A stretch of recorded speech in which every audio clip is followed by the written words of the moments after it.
I told you I'm coming for you, I'm coming through you, either way, it don't matter. So clear the space like Welcome to another episode of BIRDGANG Nation Sports Talk. I'm your host, BIRDGANG 31. Hey, why they so mad at you? A cock to the distance, no, I'm the raddest dude. Plus the flow is on point and it's tactical. Don't hate my goose, gon' get after you. Don't feel bad for that dude. Leaving behind, girl, that's what you had to do. Lord, say this is not something for you. This is shit that got me going prehistoric. I'ma beat the people they been feeding for it. If you see the problems, I can ignore it. Dumping in the trenches, I've been bleeding for it. Go nuclear like you got nuke 'em. I rebuke 'em if they attack, then I juke 'em. Fuck 'em like Michael, I spook 'em. Hit 'em with the Kendrick. I'ma bring it to the pessimist. Hope you niggas get the message. This is it for the pessimist. Killing demons like an exorcist. Passive aggressive is over. This shit for the soldiers and all of the warriors. Know that the battle is glorious. Until my whole team is victorious, bitch, I'm a monster. Bitch, I'm a monster. I'm saying, bitch, I'm a monster.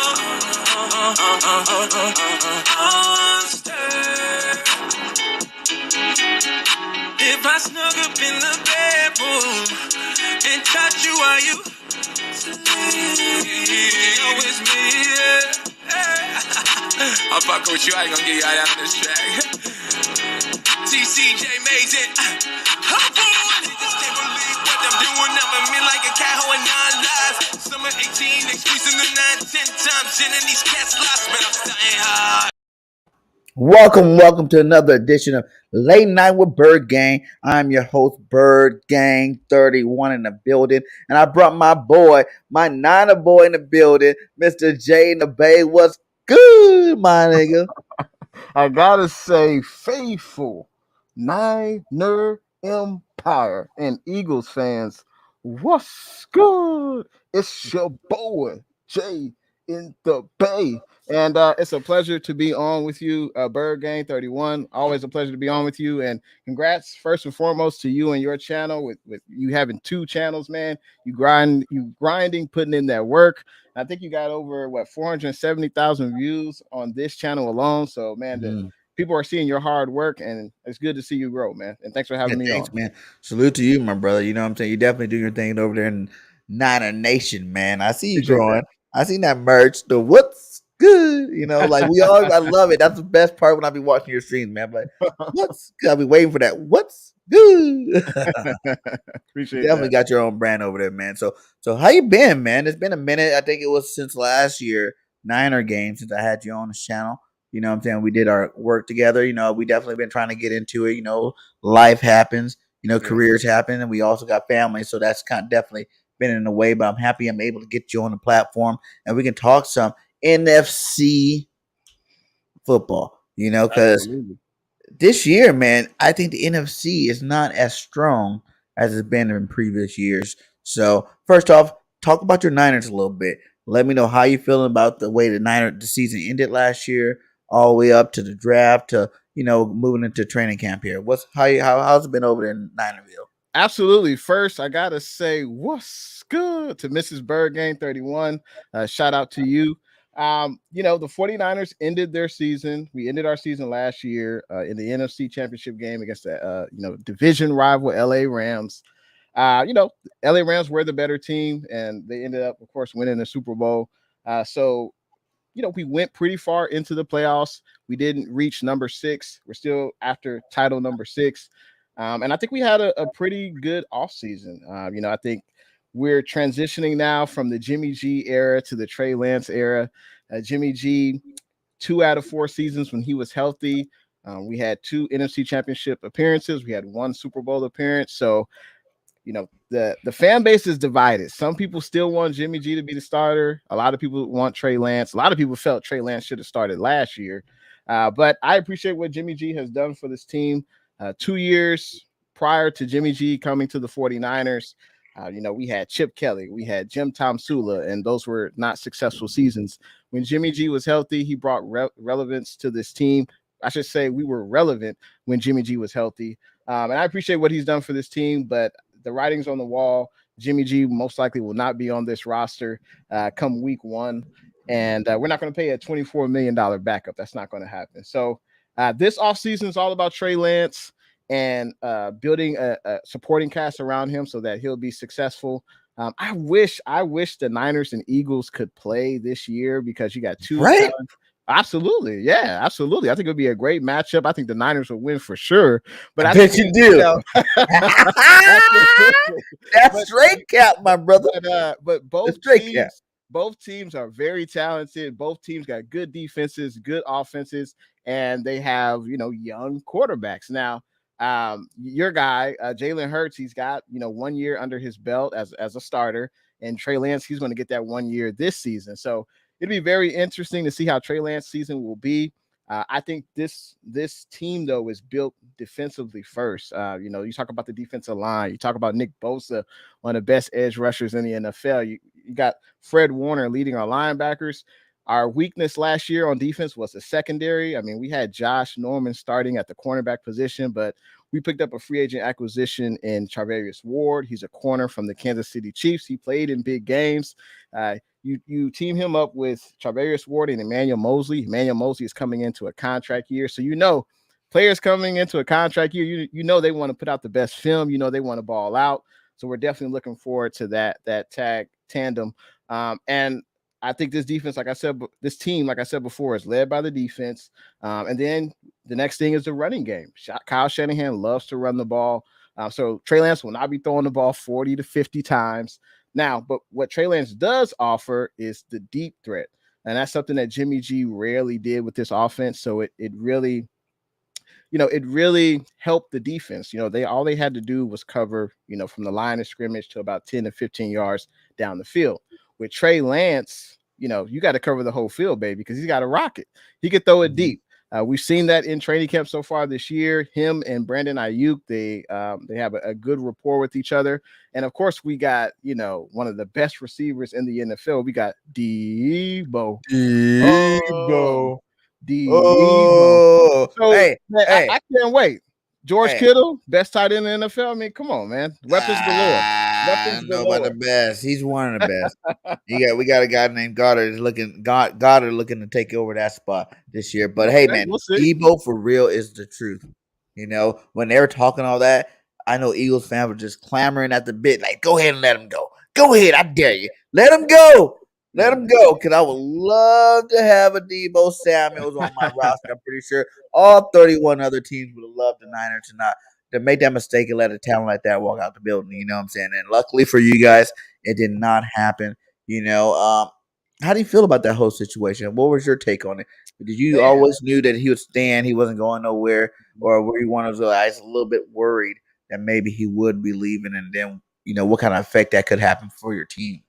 The 49ers don't get better by getting rid of their best offensive weapon. It makes no sense.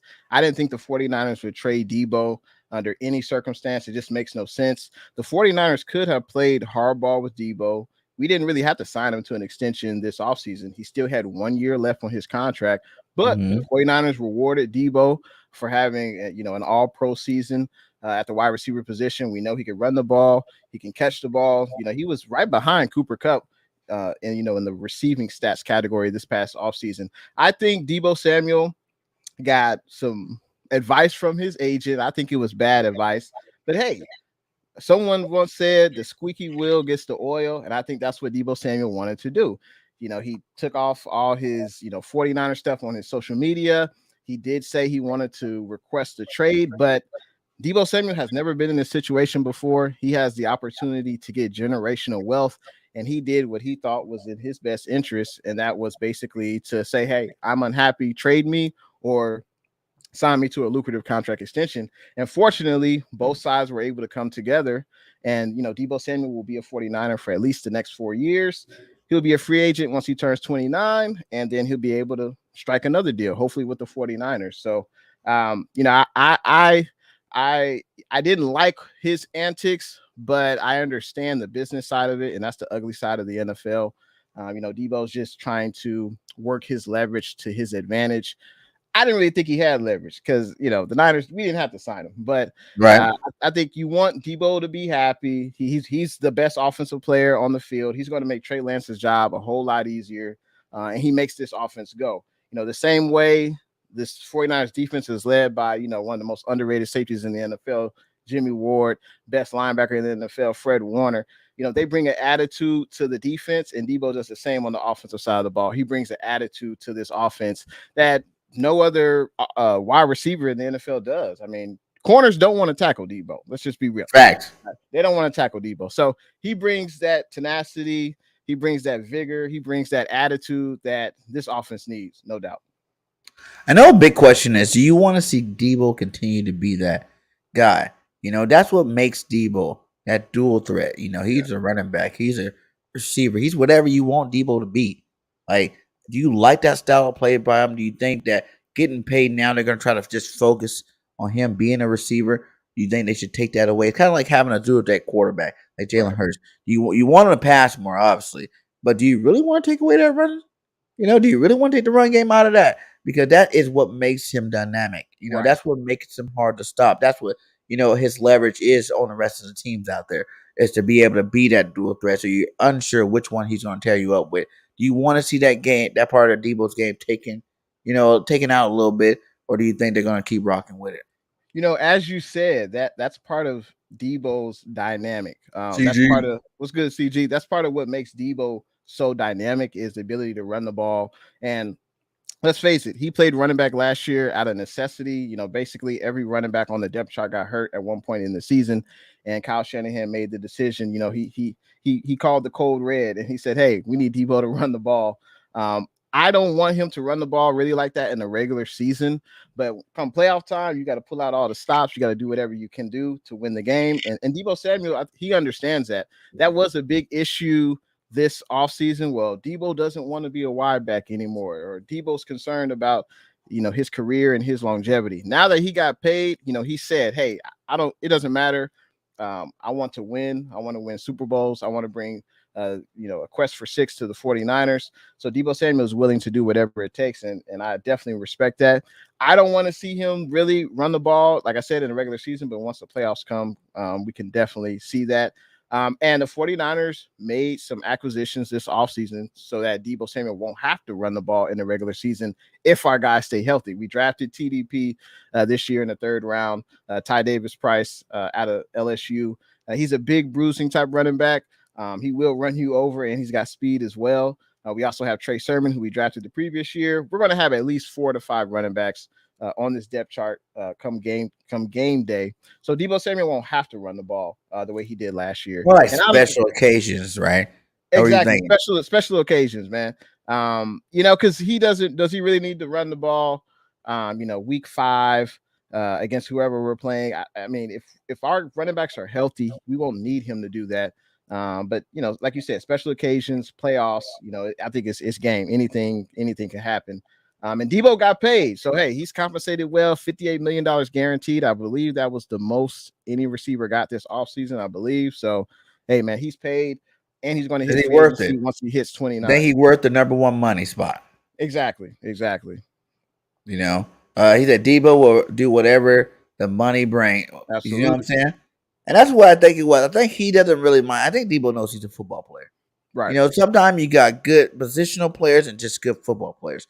I think Deebo's a good football player in general. Absolutely. You know what I'm saying? He's a game changer. So, of course, he's going to say he's not going to want to run the ball. Deebo don't care how he gets the ball. You give him to him anyway. You can hand it to him, toss it to him, flip it to him, whatever. Just get him the ball. That's the kind of guy he is. And I think, now that he's paid, he's definitely not caring about how he gets the ball. He probably wants the ball even that much more now.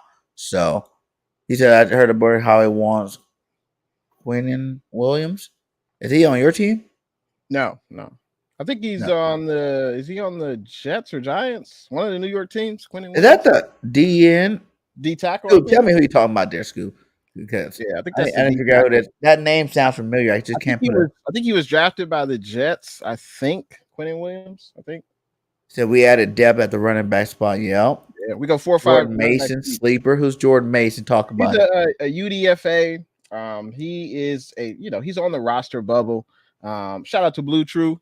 Shout out to Blue True in the building. What's good? Yeah, exactly. What's good? Appreciate that, Blue True. But yeah, Jordan Mason is a UDFA, undrafted free agent. He's got an outside shot to make the 53-man active roster. But, as I said on previous streams, I don't think it really matters who makes that active roster. Running backs are going to get hurt. And we've seen Kyle Shanahan. We've seen his dad, Mike Shanahan. They run through a lot of running backs. We don't have a Derrick Henry They type make star running backs. They don't draft them. They make them. Right, exactly. They find them in the rough. Exactly. Behind this scheme, like our leading rusher last year was Elijah Mitchell. He was a 6th-round draft pick last year. So we're going to have 4 to 5 running backs. One of them will get stashed on the practice squad, but I think eventually one of them will come on the active roster because, injuries are a part of the game. It'll happen. Yeah. Yeah. And shout out to you for that $5 super chat, Blue True. He says, I expect Sermon to ball out. How you feel about Trey Sermon? Trey Sermon was a 3rd-round pick last year to a lot of 49ers surprise because, the 49ers, we don't really need to draft running backs early in the draft. As we saw last year by getting Elijah Mitchell, who turned out to be better than Trey Sermon. Elijah Mitchell, 6th-round draft pick, almost had 1,000 yards rushing. He only played in 11 games because, he had several injuries throughout the season, but he was out last year. Yeah, Trey Sermon, unfortunately, he got hurt early, and I think he fell out of favor with Kyle Shanahan. And once you're in that doghouse, it's pretty hard to get out. Especially when a lot of our running backs got hurt. Shout out to the Familiar Sports Report. A lot of our running backs got hurt, and Trey Sermon didn't really get the nod to get in, so to get into the game. So Trey Sermon, he's got an uphill battle in training camp so far. He was a 3rd-round pick, but I still think he's going to make this active roster, and hopefully, he'll be able to follow whatever Shanahan wants him to do in the running game and his running style. Hopefully, Trey Sermon will be able to ball out. I don't know if he'll be able to ball out. I don't know. I don't want to put those type of expectations on him, but hopefully he can contribute in some way because we do have a crowded running back room. That's for sure. Do you think Mitchell going to ball out this year? Absolutely. Yeah. Say, Jay, let's collab soon. Yeah, man, you got to get up on there, man. That'd be tight. We'll talk CG for sure. He said, what's Cal saying? Trey finger didn't heal right, so we need to change his grip. Wow, Cal was and Murph and Max show saying this. Yeah, what's up with Trey? He hurt? Trey had a broken finger last year, and it didn't heal right, so he did have to change his grip on the ball.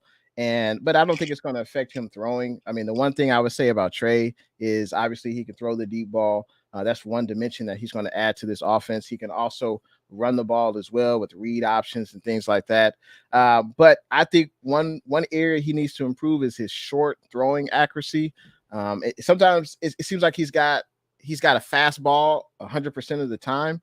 And sometimes he needs to know, hey, I need to take a little bit off this throw if it's just a 5-yard out route. I don't need to throw a 5-yard out route like I'm throwing a 20-yard post route. You can, but he's a young guy, and it's going to take time for him to learn that. And I think Trey Lance, who we see in week 1, is going to be much different than who we see in week 8. I think Trey Lance will continue to improve. And I think that's what's most important on this season. Are you scared at all? Trey comes from North Dakota State, and the Philadelphia Eagles know about North Dakota, and Carson Wentz. So are you worried that he might take, a fall, being from the smaller school, having so much success at an early age, being in a division of football that you can pretty much do whatever you want in? You know what I'm saying? We see that with Carson, that he wasn't mentally strong for a city like Philadelphia. I know Niner fans get a little tense over there too.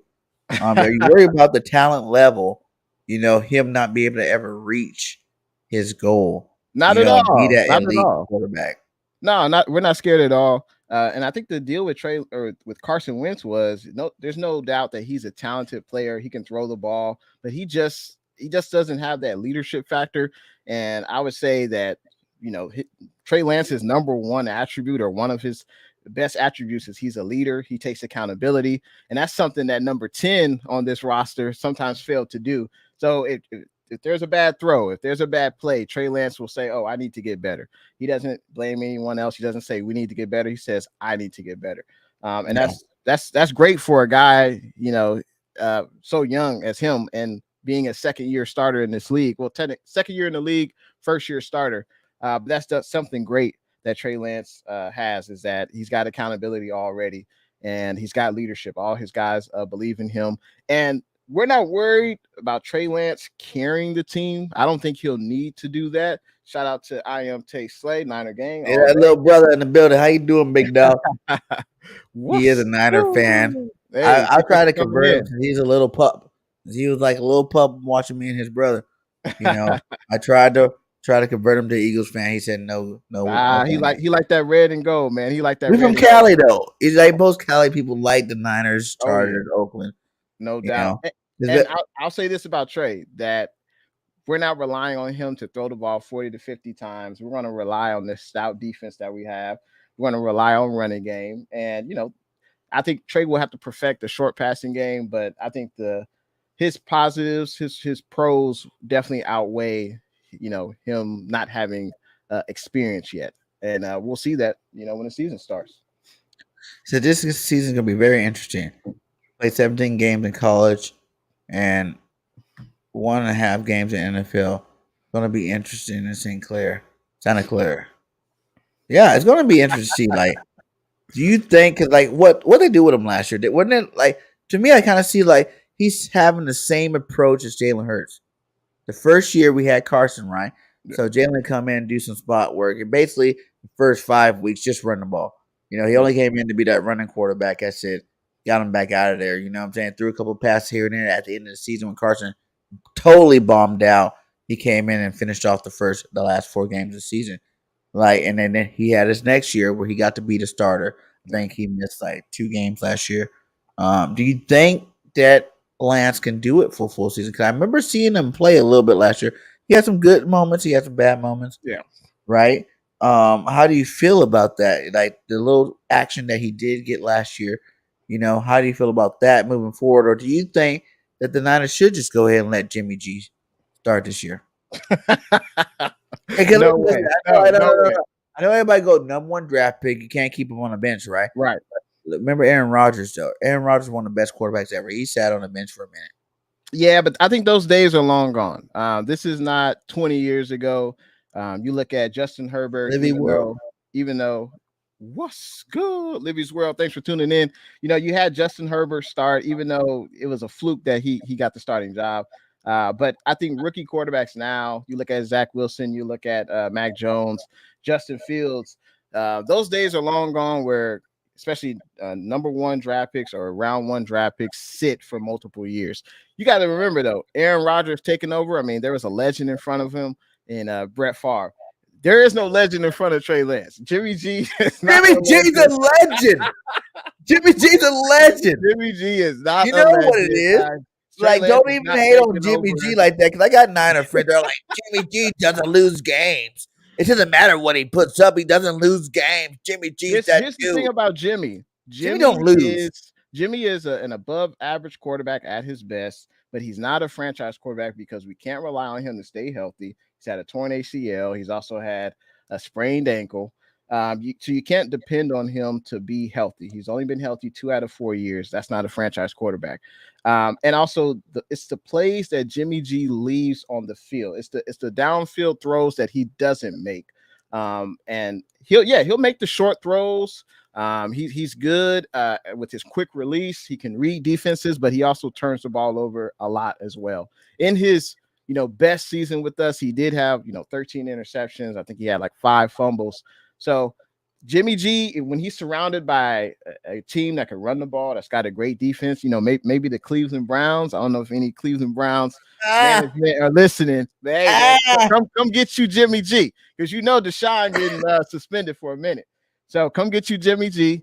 He can hand the ball off. You got 2 running backs that pretty good out there in Cleveland. He can hand the ball off 35 to 40 times, and then he'll pepper in about 15 to 20 throws. And I think he's a solid quarterback, but the decision was made to move on once we traded up to draft for Trey Lance with the #3 overall pick. The decision was already made. And I think, like I'll say it again, Trey Lance will bring, the deep field throwing. And also I think just his big plays, he'll be able to make big plays downfield that Jimmy G wouldn't even think about throwing. And that's definitely going to test defenses. It's going to make defenses' jobs much harder. And I think that's what Trey Lance is going to bring to the offense. But to answer your question, no, we're not afraid. We're not scared. We're ready. Most of the Niner Empire are ready for Trey Lance to start. And we know there's going to be some hiccups. We know. Is he a dual threat? Absolutely. He's a dual threat, but Kyle Shanahan has said that he wants him to throw from the pocket. And that's what Trey Lance does. He does throw from the pocket, but he's got wheels too. He can escape the pocket. And it's not even about, he's not a Lamar Jackson. He's not a Michael Vick. He doesn't have wheels like that, but he can maneuver in and out of the pocket to allow his receivers to the extra second that a receiver needs to get open, and he can deliver it, accurately to whichever wide receivers out there. So we're definitely looking forward to Trey Lance coming into this, this 49er organization and elevating the entire franchise. And I can't wait for week 1 against Chicago. Looking forward to it. We got a question for you. CG says, what do you think about Ray McLeod, Jay? So Ray was a free agent. We picked up this offseason. He seems like a gadget wide receiver type player with the Steelers. I believe he was a special teams guy. He was a punt returner. I think he'll be doing that with the 49ers as well. I don't see him being a starter on this offense. I think the 3 wide receivers I think are pretty set, but I like that we made the move because he can do things. He can do the jet sweeps. He can do the end arounds. Maybe he can take some of that away from Deebo Samuel. And I think that'll help Deebo Samuel's longevity. What's good, Grandizer? Thanks for tuning in, man. I like the move because we're giving Trey Lance more weapons. And what's wrong with that? That's always a good thing. Who's the better receiver, Deebo or Ayuk? Like pure receiver. Pure receiver. It's the Ayuk show. Brandon Ayuk. Yeah, he's the better pure receiver. Ayuk and Trey Lance have been working out this entire offseason. They've got a good rapport together. And they've been able, I think Ayuk has been the most targeted receiver in training camp so far by Trey Lance, and he also has the most catches. So I expect Brandon Ayuk to have a pretty good year, probably a career year with Trey Lance. And we're looking forward to Deebo Samuel, creating that chemistry with Trey Lance, but I think that'll come. Okay, I guess we'll start here. Before we get into the whole Eagles, Niners, who do you think is better type, breakdown. We're gonna start in your own division. Niners last year, where were you guys placed at? You guys were number 1 in division or number 2 in the division, right? I think we were second. Second. Second in division. Now that division lost Russ, re-signed Kyler. What do you think the Niners stand this year in the NFC West? I would say I think Seattle's going to take a step back this year, especially if they're That's true. That's true. Jimmy G is a great game manager when healthy. Absolutely. I would say Seattle takes a step back, especially if they stand pat with their quarterback situation with Geno Smith and Drew Lock. I think they could be trying to get the best draft pick for next year, especially if they keep one of those 2 quarterbacks as their starter. So I don't think Seattle will really be an issue. And I know the 49ers have struggled mightily against Seattle, but that was when Russell Wilson was under center. So I don't really expect those same problems. Arizona, I think DeAndre Hopkins is suspended for the first 6 games of the season, but the Niners, I don't think we play them until like week 8 or week 9. So D-Hop will most likely be back. That's pretty funny, Romelia. That's funny. A good one right there. But Arizona's very talented. Kyler Murray's a good quarterback, but for whatever reason, maybe he's not, studying enough. Maybe he's staying up too late on a school night. I don't know what it is. But Kyler Murray, he tends to struggle at the back end of the season. I know there's been years where he's been hurt. I know D-Hop has been hurt the past few seasons, so that doesn't help. But Arizona, they did, they still got JJ Watt. They have some really fast linebackers. They also added some edge rushers in the draft. So there's no doubt they're a talented team, the Arizona Cardinals. And then of course you got the LA Rams. They added Allen Robinson, they added Bobby Wagner. So those are their 2 biggest acquisitions, but they did lose a lot of players. The big left tackle, I think what's his name? His name is escaping. Von Miller. They lost Von Miller too. Yeah, that's huge. You don't realize how huge that was. Like Von Miller going there last year, that's still the deal for real. Like Von Miller, OBJ, when they signed towards the trading deadline, they were over there, man. That was it. Like I knew that team was winning the Super Bowl. I knew it. Of course I wanted to cheer for my team to win a Super Bowl. But I knew, like, how do you beat a team that good? Yeah. Like that you got some ballers. You just added. You didn't just add just anybody. You added OBJ, who balled out and would have been Super Bowl MVP if he didn't get But hurt. he got hurt. Facts. Yeah. Facts. They could not stop him. You know, you thought Cooper Kupp was good, but OBJ was lighting them up at that Super Bowl. Yeah. You know, and then Von Miller to add with Aaron Donald and the rest of those bunch of defensive linemen they had over there and linebackers, man, that was too much. That was too much. Yeah. No, I agree. But I think it's going to come down. I think it's going to be between the Rams, the Cardinals, and the Niners.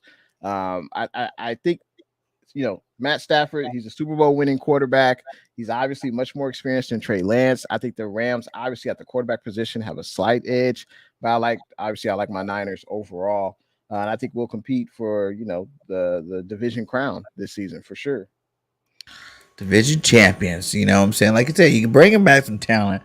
I can see it happening. Let's open it up. Let's find out, just for Eagles fans' sake, how you feel about the Philadelphia Eagles and the moves we made this offseason. You know, because I'm pumped.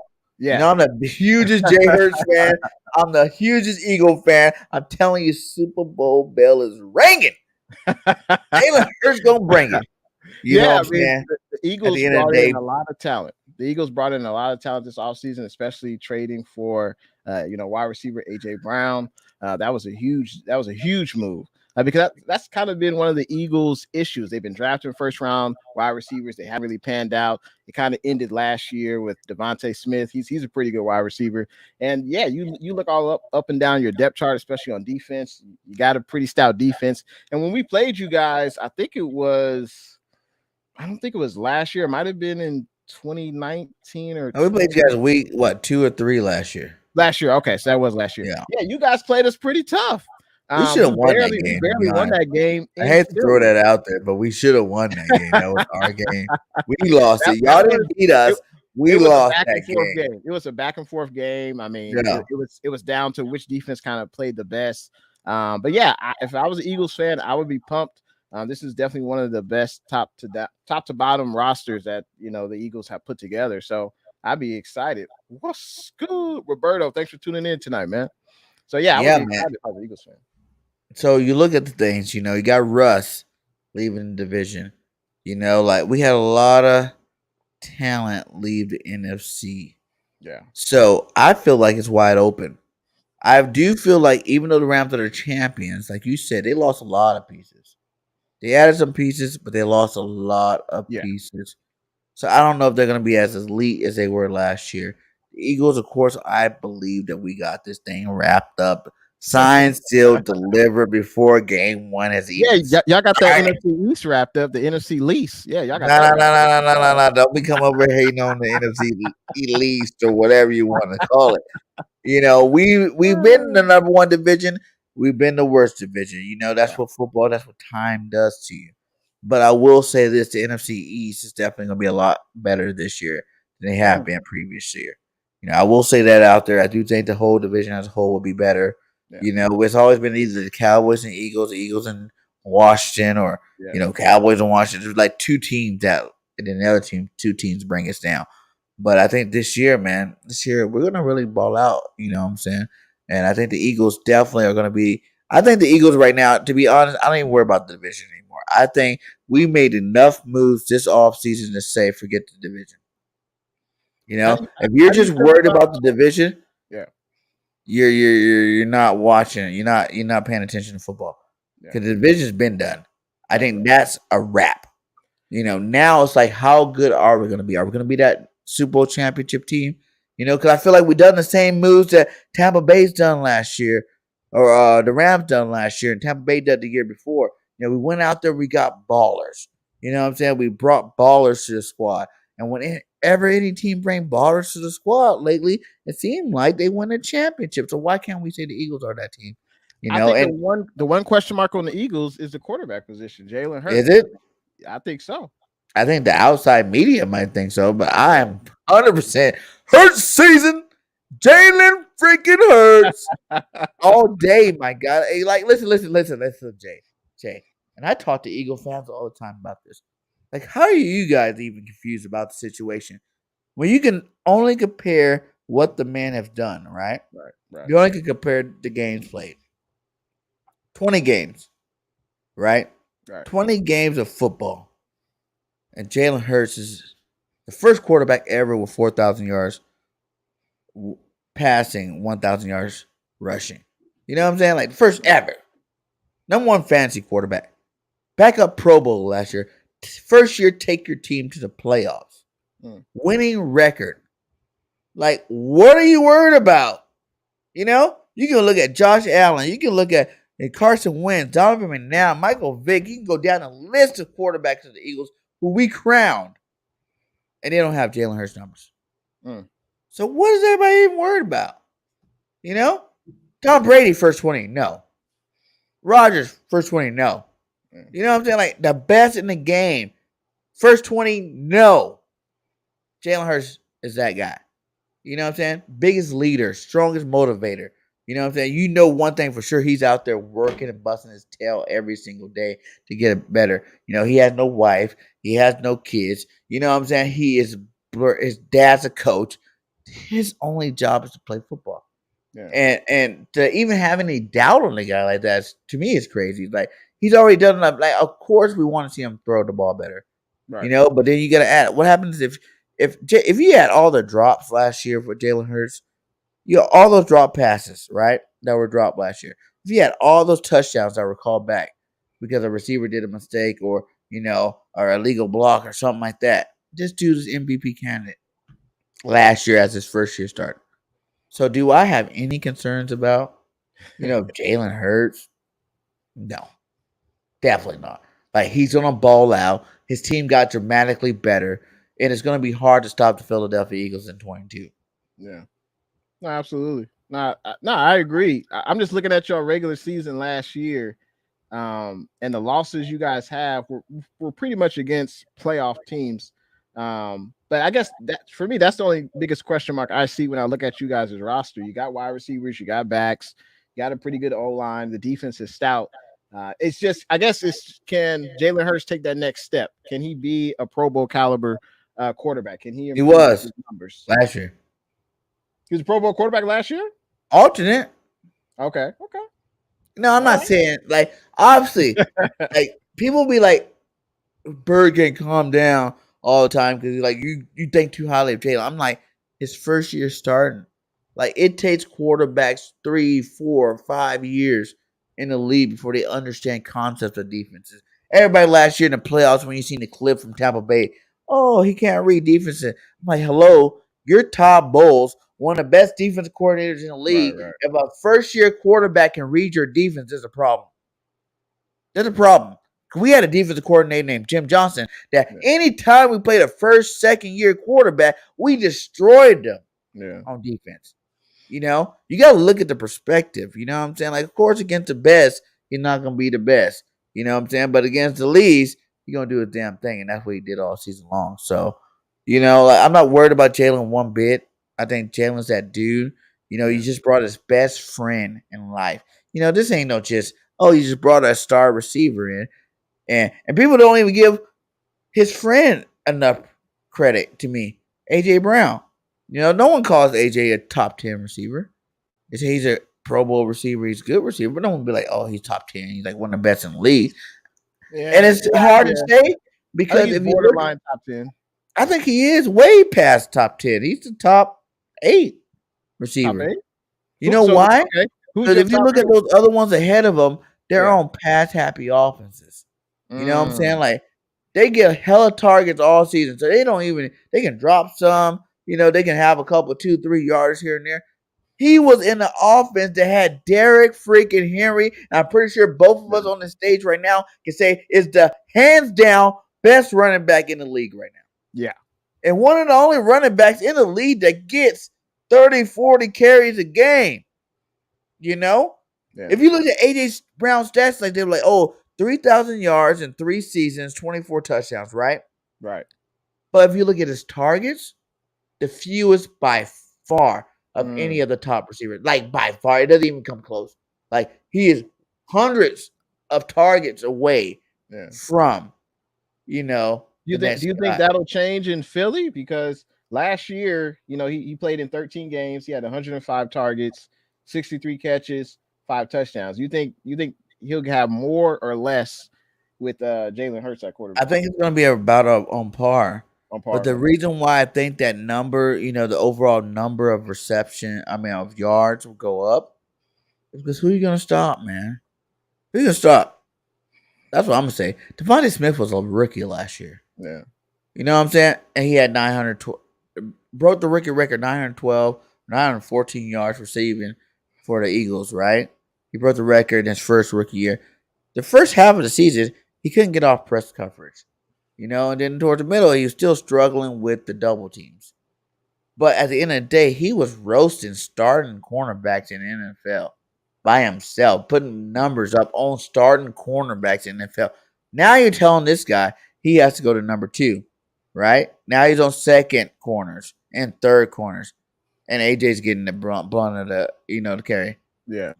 You're gonna have to pick your poison, and then not to mention Quez Watkins, who was number 2 last year, 700 plus yards. He's going to number 3. Really? There's no, that's why I really think that's what people are really sleeping on. The fact that we still got Dallas Goedert, Miles Sanders, Kenny Gainwell. We have so much weaponry on this offense. Like, who are you going to stop? And if you try to stop one person, you're screwed. You're screwed.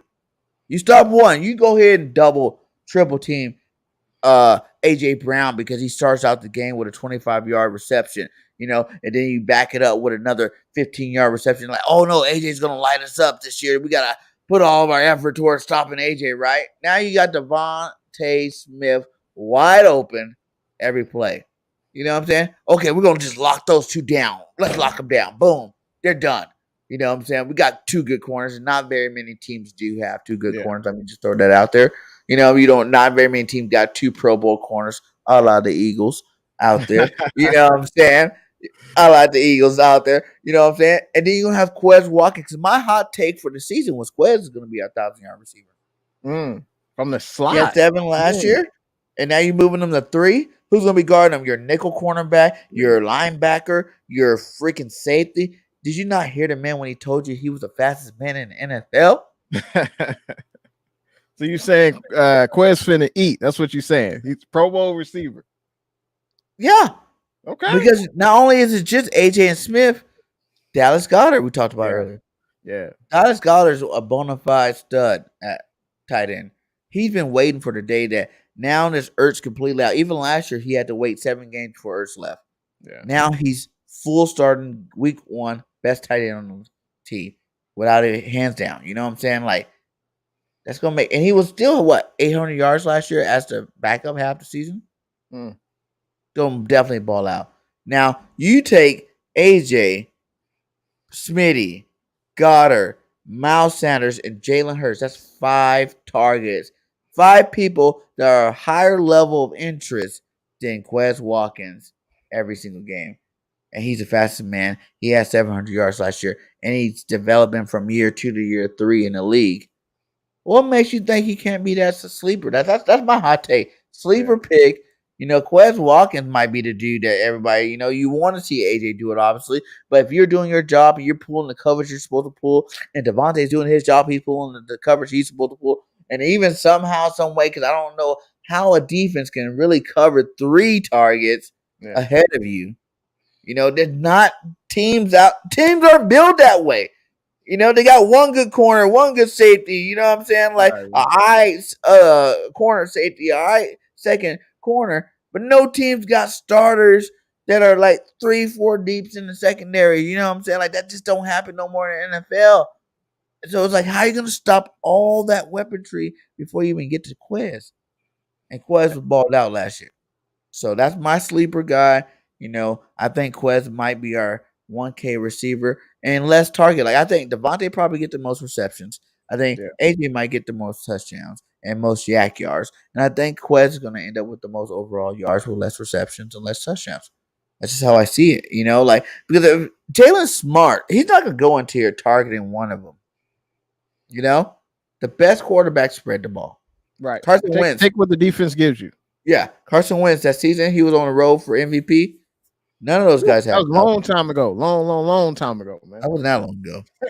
That wasn't that long ago.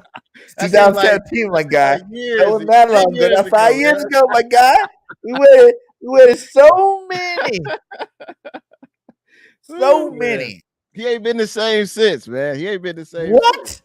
What? Whoa, JJ. I know you're he not had, used to this being a he had Niners good guy. stats Listen, last year. being a with the Niners Colts. guy, I know you're not used to the Philadelphia winning streak, but we are a playoff team 4 out of the last 5 years.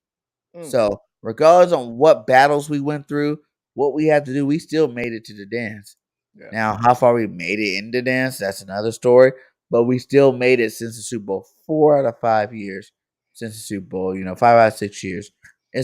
That's nothing to be saying. Like that's why I tell the Eagle fans to get so hyped. It's like, listen, we ain't never been paper champs ever. We always been that grinder team that comes out here, and we do a little bit better than you expected us to do and make it a little bit farther than you expect us to make, right? But this year, even that 2017 year, that team was a good team, right? But that took the whole season to build that team. You know what I'm saying? Like we had one person before the season. Week 2 we had another. Week 4 we had another. You know what I'm saying? Trading deadline we had a couple more pieces till we had that piece. You know what I'm saying? Carson Wentz balled out of control that year.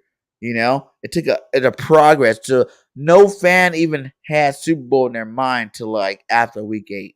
You know what I'm saying? Like that's when we started like, oh shit, look what we doing. Watch out. We about to do that damn thing. Hell yeah. It sounds like week 1, y'all thinking Super Bowl or before the season. Now it's like I'm already saying it. We ain't even hit a game yet. We haven't even got our first preseason game. And I'm like, hey, the NFC is weaker than they were before. Yeah. We lost a lot of talent in NFC, period. Everybody's on the AFC bandwagon, you know what I'm saying? Which is cool with me. Yeah. But we made it to the playoffs last year. 9-7. First year coaches. None of these guys knew what the hell they were doing the first 8 weeks of football this year. None of them.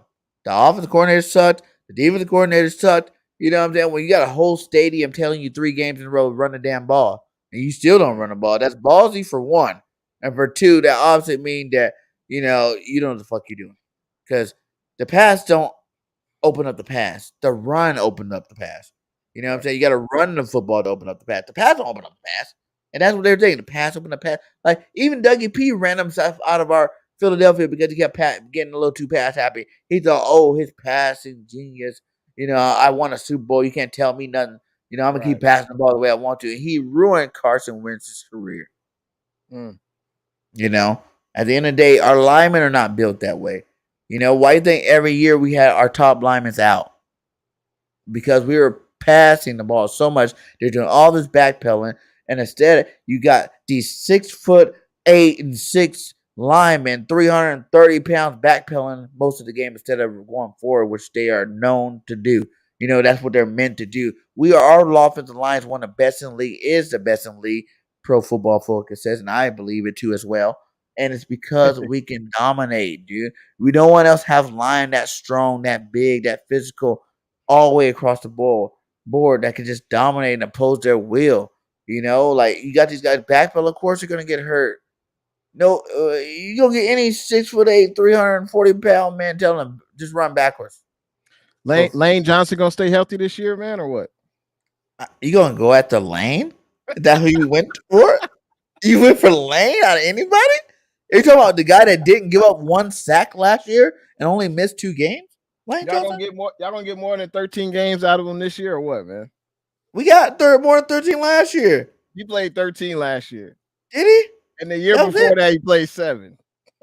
Hey, don't be capping my Lane. I didn't even know Lane only played 13 games last year.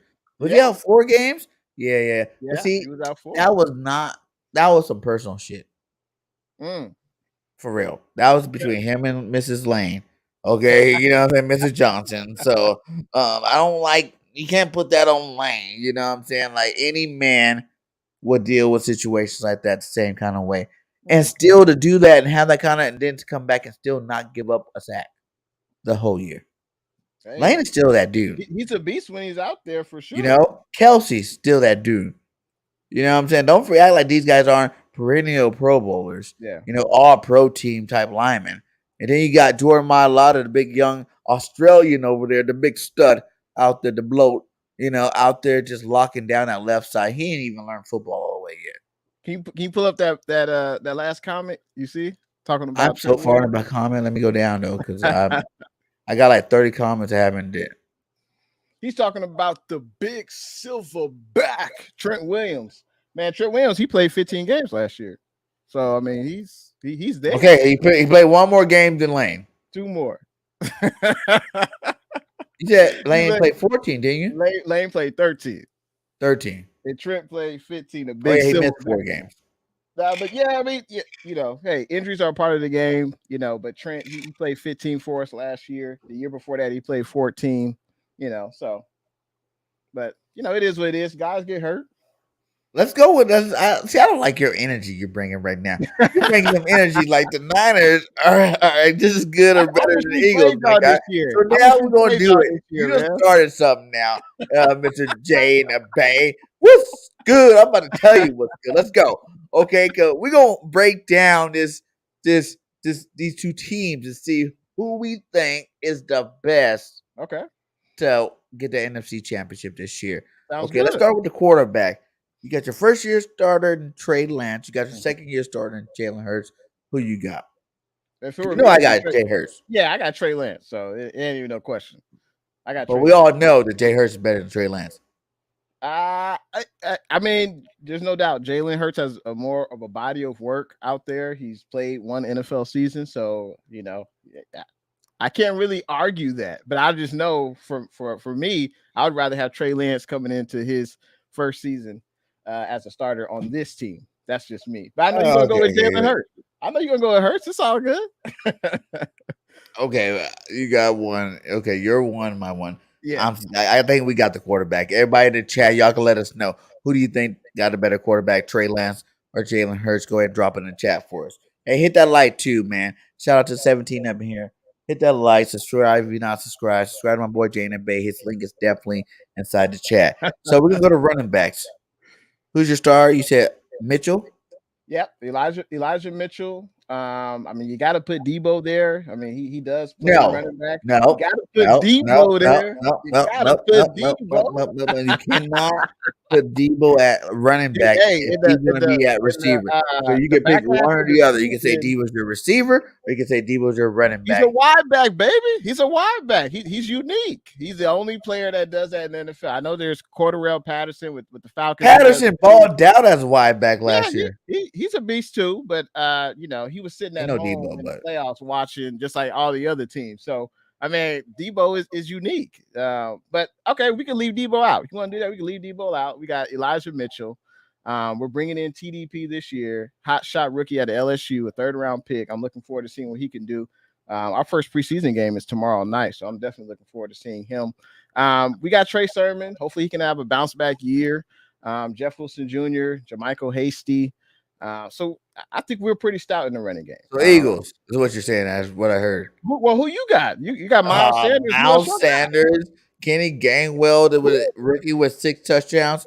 We got Boston Scott, who's balled down. He's been balling out whenever he gets his opportunity. The giant killer up in the building. How many yards did Miles Sanders have last year? 800 plus. Let's see. Hold on. Let me look. So he had 754. Total yards. Total yards. Total? You want to go with receiving too? So he had 158 receiving. So it looks like Elijah Mitchell had more yards rushing than Miles Sanders had with rushing and receiving combined. How many he had? And Elijah Mitchell played one Mitchell less game. Huh? How many did Elijah Mitchell? I think he had 9. Let me double check, but I think it was like 972. What did you say? 150 plus 7 what? 150 plus 754. I think that's less than 963. No.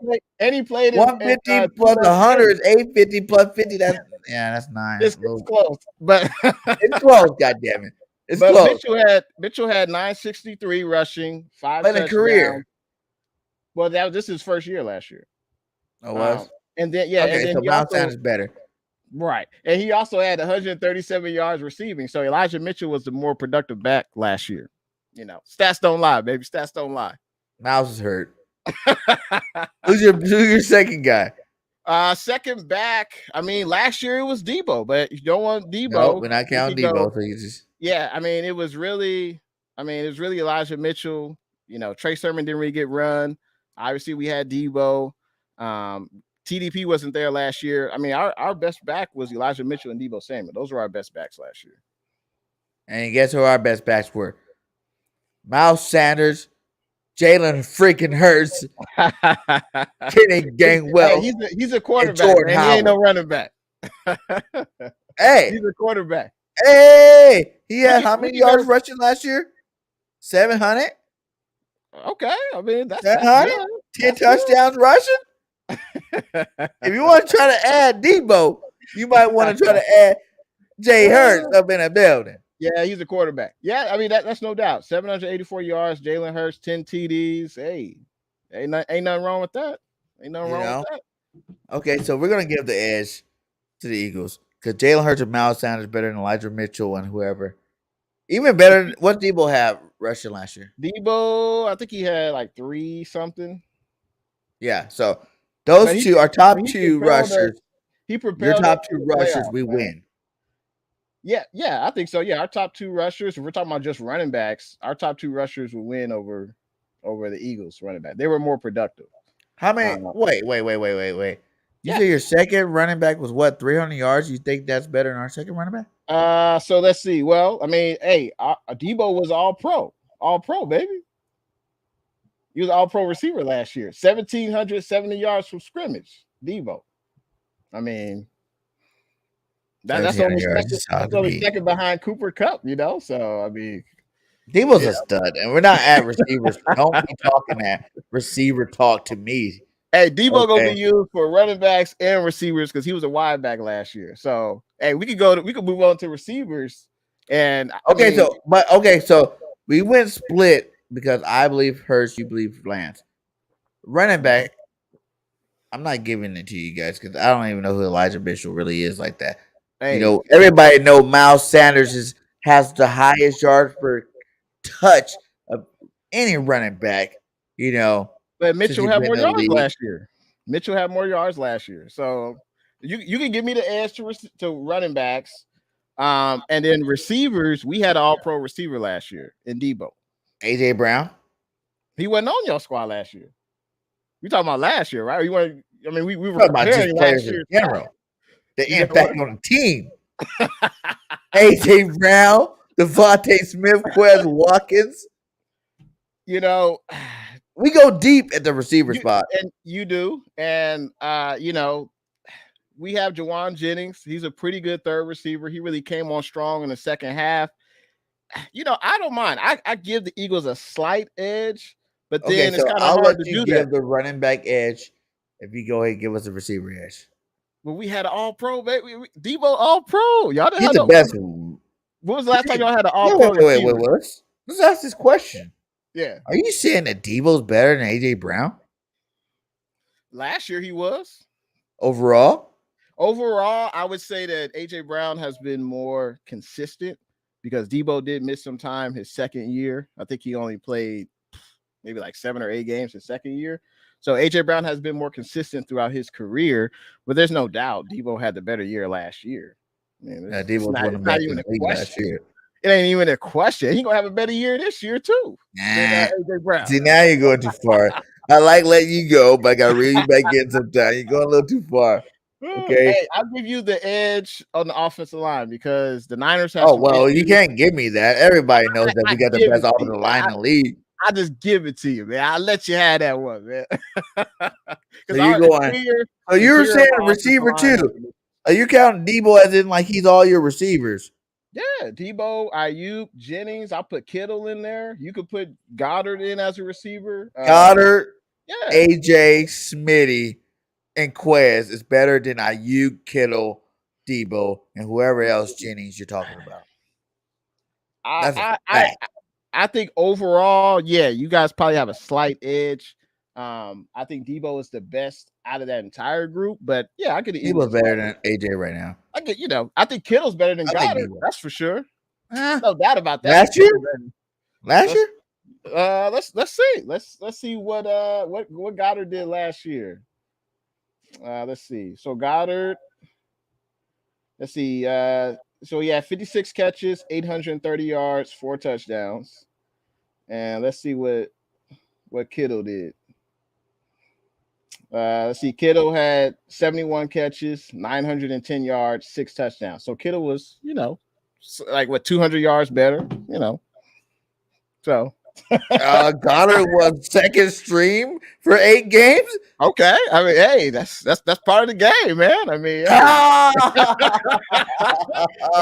Ertz was a stout tight end for the Eagles. Years ago, not recently, but years ago, Ertz was a stout tight end. You're right, boy. The Eagles way better at receiver. Thank you very much for clarifying that. For Jaden Bay, like you said, I said overall, I give y'all the slight edge at the wide receiver, but there's no doubt, what Kittle had a better year than your tight end, even though, hey, it ain't our fault that he couldn't, beat out Ertz. That ain't our fault. And Deebo had the better year last year. Ertz was one of the best tight ends in the league, too. What are you talking about? Yeah, like Ertz isn't a man. No hate. It was Ertz, Kittle, and Kels. Yeah. The best 3 receiver for years. Yeah, so, you're right. Yeah. It's not like he had some slouch ahead of him. Right, in front of him. Yeah. Man, that's crazy. Okay. So we're there. We already said offensive line goes to the Eagles. Yeah. Defensive line goes to the Eagles. Woo-wee. Defensive line, man. Now goes to the Eagles. I don't know about that. Eric Armstead, he was really a Pro Bowl caliber defensive tackle last year. Pro Bowl caliber? Is he better than Is he a Pro Bowler? Is he an All Pro? What is he? He had a Pro Bowl he can't be like Pro Bowl caliber guy, because last I checked, everybody on our defensive line that starts is a Pro Bowler. I would say even our backup Pro Bowler. Nick Bosa would start on the Eagles as an edge rusher, right? Are you gonna tell me that y'all 2 edge rushers? Of course, Nick Bosa will start on anybody's team. Okay. So let's just throw it out there like Nick Bosa will start on the Eagles. He's a stud. Yes, that's 1. Now keep going. The Niners the other 3. The Niners go 8 to 10 deep on our defense. Okay, we can go as deep as you want to go, my deep, guy. Baby. Hey, I'm ready to go deep in that D line. I'll make this a short argument. You guys got the edge on defensive line, but there's no question we got the edge at the linebacker. It ain't even up to question. What? We can skip the line. Yes. What? Fred Warner. That's 1. Fred Warner, Dre Greenlaw, Aziz. Hassan Reddick. In the NFL. Kaiser White. Who? Hassan Reddick. Kaiser White. Multiple Pro Bowler. Multiple sack. Reddick. And Kaiser White with 154 tackles last year. They ain't beating the Niners. They're not better than the Niners linebackers. Kobe Dean, best linebacker coming out of college football. No. On one of the best defensive ever in college football. No. Come on, man. Wow. Come on, man. Fred Warner. That's 1. Aziz Al-Shaair, Dre Greenlaw. You haven't heard of these 2 guys because there's Fred Warner there. Just kind of like with Nick Bosa on the defensive line. You haven't really heard of Javon Kinlaw. You haven't heard of the guys we go 7 to 10 deep. But I heard of Nick. But I also know a lot of Nick. Niners linebackers are much better, man. Come on, man. Niners linebackers are way better. Do you have the best linebacker out of the bunch? Yes. Yeah. One of the beasts. But the deepest? No. I mean, TJ Edwards balled out last year. Kaiser White balled out last year. Reddick balled out last year. Jacoby D's the best college linebacker to ever come out. One of the best college defenses of ever. You got Davion Taylor, young stud coming up that just needs to stay healthy because every time he comes in, he makes plays. When he's out, obviously he's out. Does Reddick? He has his hand in the dirt. He's not covering tight ends. No. He's not. He can cover and he can pass rush. Okay, well, Fred Warner doesn't pass rush. He's a linebacker. He covers wide receivers. He covers running backs. I mean, he goes up against the best tight end in the league every day. I mean, for me, it ain't even no question. The 49ers got the better linebacking core. It's no question. Way better. He says, BG, stay out that Kool-Aid. Hey, I just keep it real, okay? You're not going to tell me that, what we got? A Pro Bowl linebacker, a really good starting linebacker, and did Kaiser White go to Pro Bowl for AFC? I don't know. I don't think he did. Maybe, but I know he put up big numbers last year. And then a guy like N'Kobe Dean backing him up with Davion. Man, I will give you the draw. A draw? What? At the linebacker spot. No way. No, there's no way. No. Niners got the edge at the linebacker spot. There's no question. Look at that. Exactly. Reddick, Kaiser White, TJ Edward, N'Kobe Dean. Those four are beasts. Yeah, those sounds like Jags to me. Just another guy, man. Just another guy. Okay, so you're going to go there. Let's go secondary. Okay, secondary. Hands down. Put your hands down right now and just bow to the champs. Our secondary. We have the best trio at cornerback in the league, period. So Darius Slay. You name a better trio than Darius Slay, Maddox, James Bradbury. And Bradbury. Well, we got Emmanuel Mosley. Who? Emmanuel Mosley. No, he's a beast. He's coming into a contract. Yeah, you haven't heard of him. That's okay, but he's pretty good at the cornerback spot. Statistically, he's very good. Look him up on Pro Football Focus. He does very good in coverage. We added Charvarius Ward to our secondary this year. He is one of the best free agent corners out there. We picked him up. He's definitely elevated the secondary room. I like Charvarius Ward. I think he's better than Darius Slay. This ain't Detroit Lions Darius Slay. He ain't Detroit Lions Darius Slay. Darius just came off his best season as a pro, and he's been a stud for years. He has been had his best year. Okay. And I'm putting my money on Charvarius Ward. So I think Charvarius Ward's going to have a better year than. Wow. That's cap on Darius Slay, I feel like. James Bradbury. Okay. Yeah. He's solid. Pro Bowler, James Bradbury. Pro Bowler, Darius Slay. Okay. Pro Bowler. That's cool. Anthony Harris, Pro Bowler. So the safeties, Marcus Epps, Anthony Harris. Okay. And y'all got Jaquiski Tart, a former 49er. So you know about him. Yeah, there's a reason why he's not on the Niners no more. There's a reason why. Like, let's be real. Wow, you were a Tart hater? You're a Tart hater? I'm not hating on Tart. I'm just saying, we went in another direction. We drafted Talanoa Hufanga at the SC, and he's taking over. I told CG last year, Hufanga's a beast. That fool, I'm a huge USC fan, so I know my USC Trojans. Yeah, I watched his games in Cali. Hufanga is that dude, and he was only going to get better the longer he stays in the league, man. And Jimmy Ward, I think he's better than what y'all got at that free safety spot. That's for sure. Jimmy Ward. Jimmy Ward is better than who? Anybody you got at safety. He better than Anthony Harris.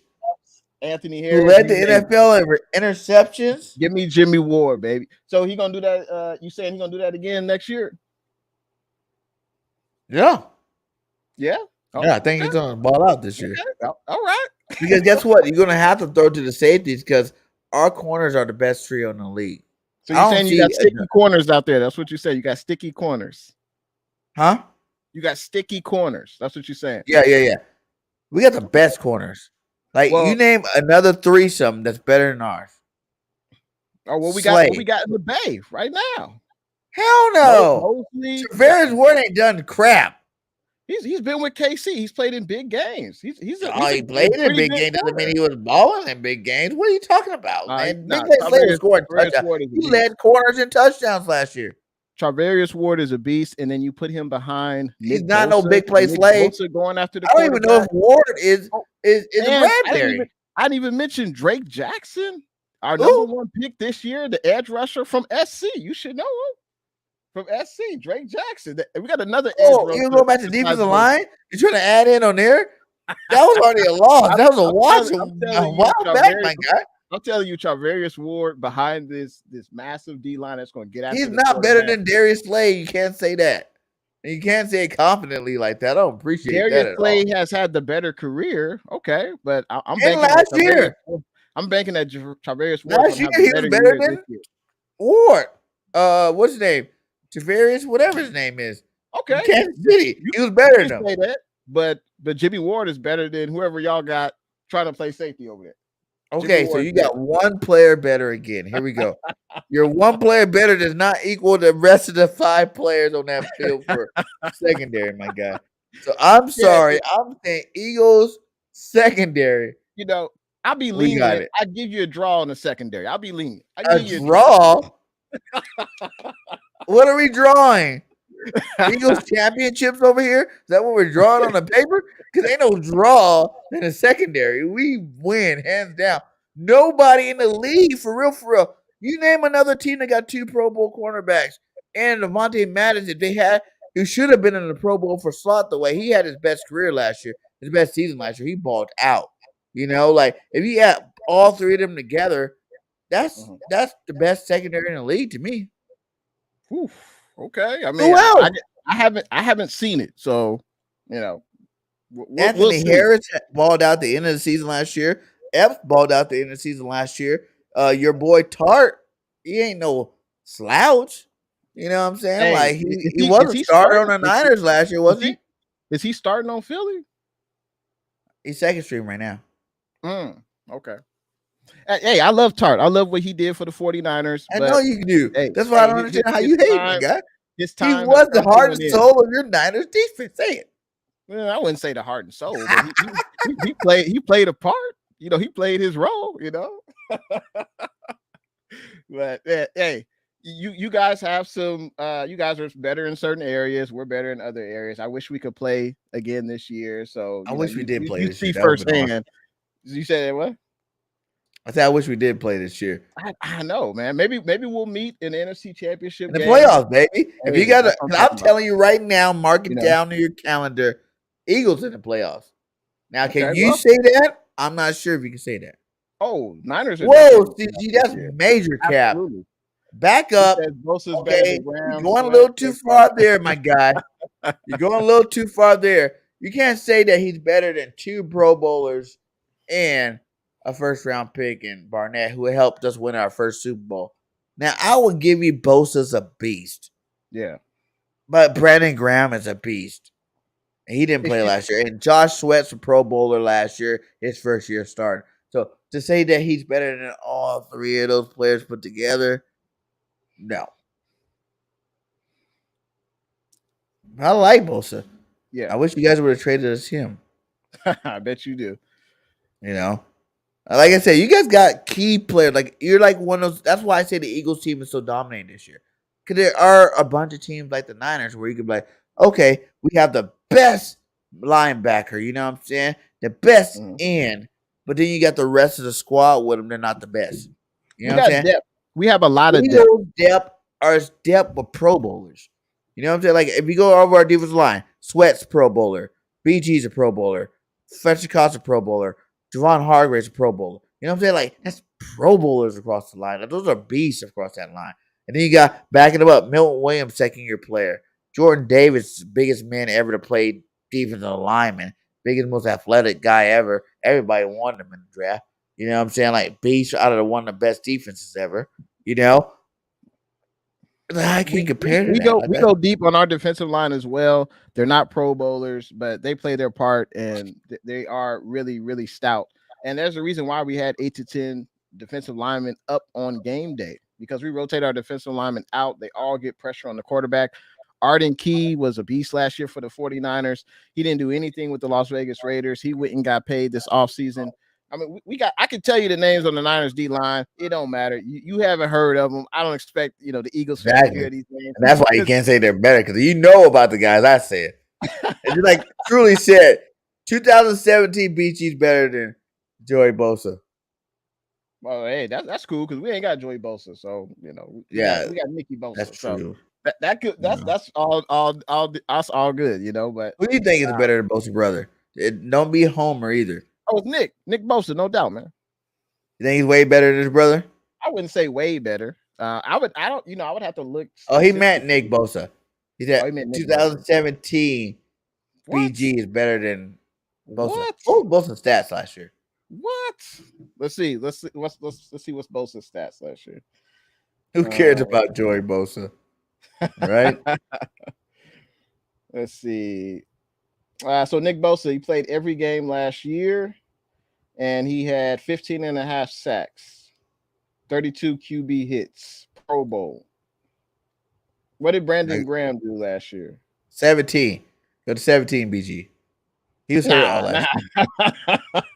He was out last year. He didn't play last year. He played 2 games last year. Yeah, he was out. Yeah, he made a huge impact last year. Oh yeah. Go to 17, BG. That's what he said. That's years ago, man. That's like saying Go to 17, BG. Let's a Pro Bowl quarterback. Let's see if what he said is true or not. Let's hear what he said. 2017 BG, he had hold on, let's see. He had 9.5 sacks. That's decent, you know. Hey, he ain't on Bosa's level, but he tried, you know. He tried. He's you know, BG has never had a double-digit sack season in his Philly career. That's crazy. I'll let you know that. He's consistently. I can't say nothing about Fletcher Cox. I know he's a beast, man. You know, he's been doing it decade long. He's a beast, one of the best defensive linemen, you know, in the NFL. So, you know, you could say Fletcher Cox. There's some respect. There's some respect in our name. Let's go. I like it. Let's go, coaches. Offense coordinator, head coach. I mean, come on. You can't even compare us. Kyle Shanahan. Come on, man. Come on. Like, don't even try to argue that. You can't even argue that. Come on, man. Defense coordinator. Exactly. So we got what's his name? His name is escaping me right now. Don't know why. But he is a second-year defensive coordinator. He's a former linebacker.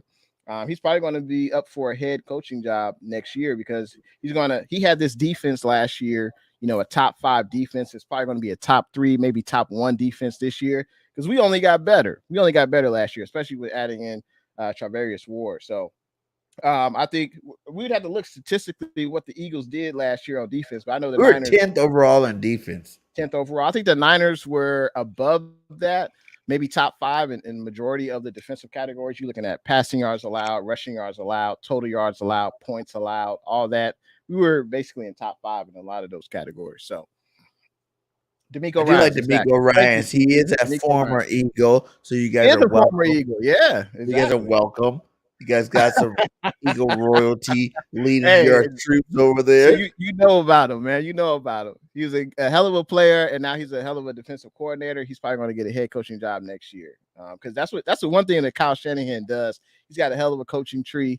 You know, Robert Saleh was our defensive coordinator a few years ago. Now he's the head coach of the New York Jets, and I think DeMeco Ryans will be a head coach next year. And also our former offensive quality control coach, Mike McDaniel, he's the head coach now with the Miami Dolphins. So Shanahan knows how to elevate his coaches, man. So, hey, you could give the coaching tree Shanahan versus your guy Sirianni or something. Man, it's Shanahan. Wait. Eagles' real coaching tree stems off of Andy Reid. And even if you look at Nick, he's part of that same little trio. So you take Sirianni over Shanahan versus the Reeds, and Reeds got you guys stumped. You can't do that. What are you talking about? Reeds won a bowl. Sirianni, but you can't be like 3 championship coaches out of Reed. Yeah, but you can't compare Sirianni against Shanahan. Come on, man. He's in his second year. Shanahan has been with us. He's taking the same approach. 5th year. Shanahan's not his daddy. Okay. Huh? Last I checked, Shanahan won nothing. Okay, I can't argue that, but he has been to the playoffs, 2 NFC. Actually, wait. If we're talking about, let's just talk about him as a head coach because we know what he did in Atlanta. You know, elevating Matt Ryan to be an MVP caliber player, and Matt Ryan ain't been the same since Shanahan left. But we ain't talking about that. Let's just talk about Shanahan as a 49ers head coach. Hey, 2 out of 4 years. Matt Ryan?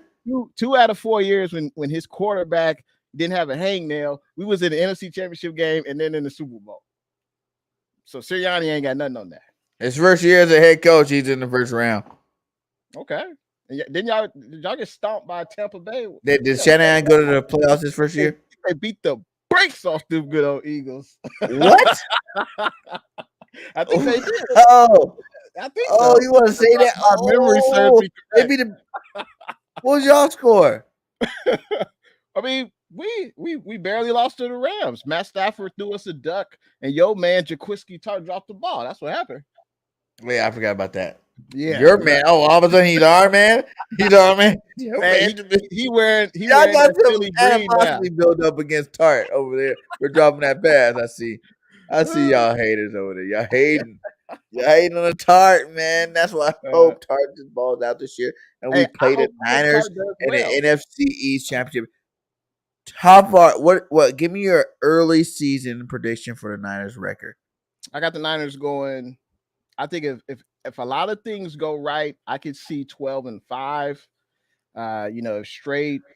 If Trey struggles or if the defense isn't as good as it should be this year, then maybe I'll say like 10-7. But I think so you're saying the floor is 10 wins, right? The ceiling's 12 wins. Because we got a hard schedule. We got to play the AFC West this year, and yeah, they got some pretty good teams over there, pretty good quarterbacks. So yeah, we're gonna have our hands full. And the NFC West is still pretty good. I mean, look at the quarterbacks in our division. Look at the team. So it's going to be an uphill battle, that's for sure. Yeah, I got the Eagles floor being 10 wins. Mm. Ceiling's undefeated, but if we're gonna be realistic about the situation, we have a very easy schedule, not like you guys. We have it should be a pretty smooth road to the playoffs. I'll say that. That'll be interesting. Right? Who's going to have more wins, the Eagles or the Niners? The Eagles.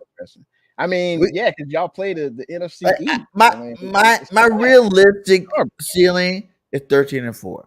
Like I feel like I have to pull nails and pull teeth and think of some kind of upset formula to get to 4 losses. But every team that we play this year, we can beat. Like we can beat them. Like we got a better roster, we should beat them. Yeah. Now it's going to depend if the coach is put in a position to beat them or not. You know, like we should win every game. Like that's how confident, that's how much talent we have on this roster. We should win every game. But realistically, we're going to lose like 4, possibly 5. But I know we won 9 with a lesser team, you know, and our coaches were in their first year learning how to coach. And now you have a year under your belt, and we have more talent on the roster. So I look at 10 being the floor. And even if we only won 10 games, that'd be a bad season. Y'all would probably still win the division if you only won 10 games. But I think the Cowgirls can pull out 10. Going from 9 to 13 games, that's a huge jump. Yeah, but the roster, you know, we didn't just add one piece. We added multiple pieces. AJ Brown, you know, Kaiser White, Reddick, you know, Dean and Jordan in the freaking draft. You know what I'm saying? Like we've added some impact players. Bradbury, you know, even your boy Tart. Even though y'all hate him because he dropped the pass, but what about the rest of the season? My God, he played some good football for you guys. You know, like I just see it. Then plus. You look at the whole NFC, the NFC in general is weaker, and you guys got a way harder schedule than we got, you know, to get those W's. You know, your division alone is hard. You know what I'm saying? Like, how you guys got to worry about trying to sweep the Rams or sweep the freaking Arizona Cardinals.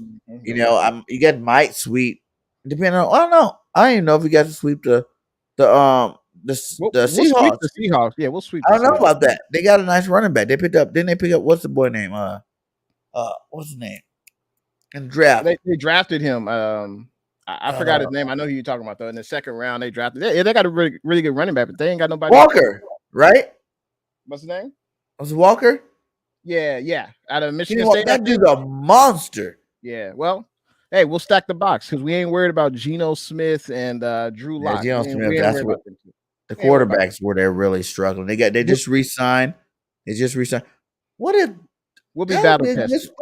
What if Jimmy G just decides to go to Seattle? He got the pieces. That's fine. He got all the pieces he need to win. We ain't worried about Jimmy G. We know Jimmy G. Would you be scared of Seattle if they got Jimmy G? Who's been in the organization, who knows all your plays?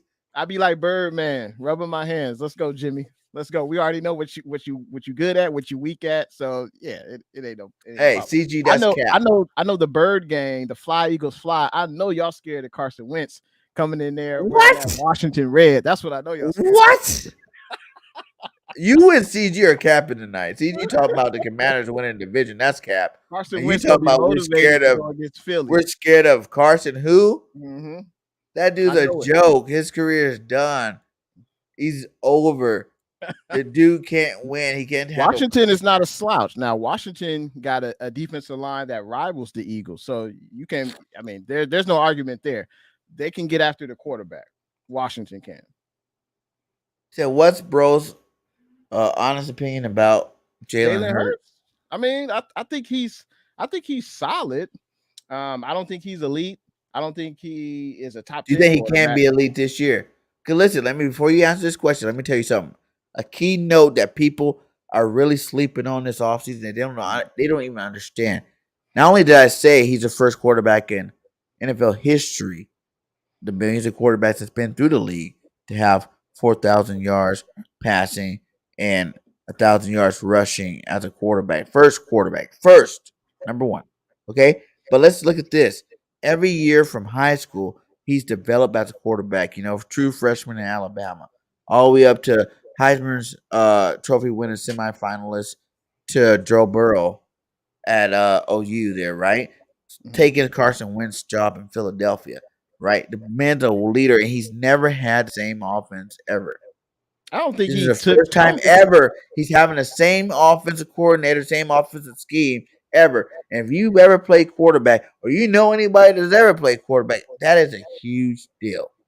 I don't think he took over Carson Wentz. I think he took it over. y'all threw Carson Wentz out there, like a rag doll. Y'all build a statue at a backup quarterback. That's so disrespectful to Carson Wentz, man. What? He's gonna come back with a vengeance against y'all. What? Philly.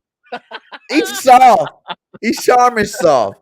He's not doing nothing. For the Carson He'll Wentz. come to Y'all Philly better and pay get some booed out. respect to All Carson it's going Wentz. to take is a stadium of Philly to boo Carson Wentz, and his game's going to go straight down the tube. He's not a mentally strong player, man. I'm telling you, these guys you from talk North about that Dakota, like that's what I'm yesterday. telling He you. had an MVP type year. And y'all I didn't told want to him, say this in the burst your bubble earlier about the whole Trey Lance thing, but I think he's a bust. wow. And I don't think Trey's doing nothing this year. 1.5 games? You saying 1.5 games? He only went in one game last year, 2 games last year. He went in. Didn't he start a year? Basically 2 games. He started against Arizona, and then he went into he started against Houston as well. So it was but he played in games that Jimmy played. No. Yeah. No. I remember when he came in. He started against Arizona. Jimmy was playing. He started against Houston. So you're saying he only played 2 games last year? Yes. He came into the first game of the season, but he didn't play significant snaps. I'm not talking about significant snaps. I told you it was like Jalen Hurts. They threw him in for a couple plays a game. Right. You know what I'm saying? Right. I don't know. It is not because I just feel like you can't be a small time star and think you're going to come to the big leagues and step up. We've seen Kyle Shanahan from North Dakota at least. Well, we've seen Kyle Shanahan work wonders with Matt Ryan. He elevated him to be an MVP. And Ryan's always been good. Okay, but Kyle Shanahan elevated his level of play. Matt Ryan hasn't been the same. But even after Matt Ryan, Shanahan left Matt Ryan, he still was good. He never was MVP. They ain't been to the Super Bowl. I think they've been to the playoffs maybe once. Not a quarterback thing. That's a team thing. Okay, that's a team thing. Well, we know that Shanahan elevated RG3. RG3 was rookie of the year. Hey, then what happened? Hey, that ain't Kyle Shanahan's fault. Hey, he didn't tell RG3 to go out there on that bum knee. Hey, that ain't got nothing to do with Shanahan. What I'm saying is we've seen Shanahan elevate quarterbacks. And I think he can do the same with Trey Lance because Trey Lance is not going to be throwing the ball 40 to 50 times. He's going to rely on this elite defense, this pretty good to elite running game. And we have weapons galore. The Eagles got weapons. The Niners got weapons. It's going to be beautiful to see week 1 in Chi-Town. I can't wait for week 1, but we are confident. I have no reservations about Trey. I know he's going to continue to get better. He's going to build from week to week to week to week. And to say he's a bust, I mean, that's just so disrespectful. How you going to say that? You only played 2 games. You only played 2 games, man. I mean, how you going to say that? Because I already know what the North Dakota quarterbacks are like. Okay? Carson Wentz. Why are you throwing shade to your boy Carson Wentz, man? When y'all gonna build a statue in front of that Philly stadium? Anybody that can play in Philadelphia and walk out the door without even saying bye. He didn't say bye to nobody. He's like late, Well, because he waited weeks until he did the coach like, I left in Philadelphia, blah blah blah. Shut up, Carson. You're a dick.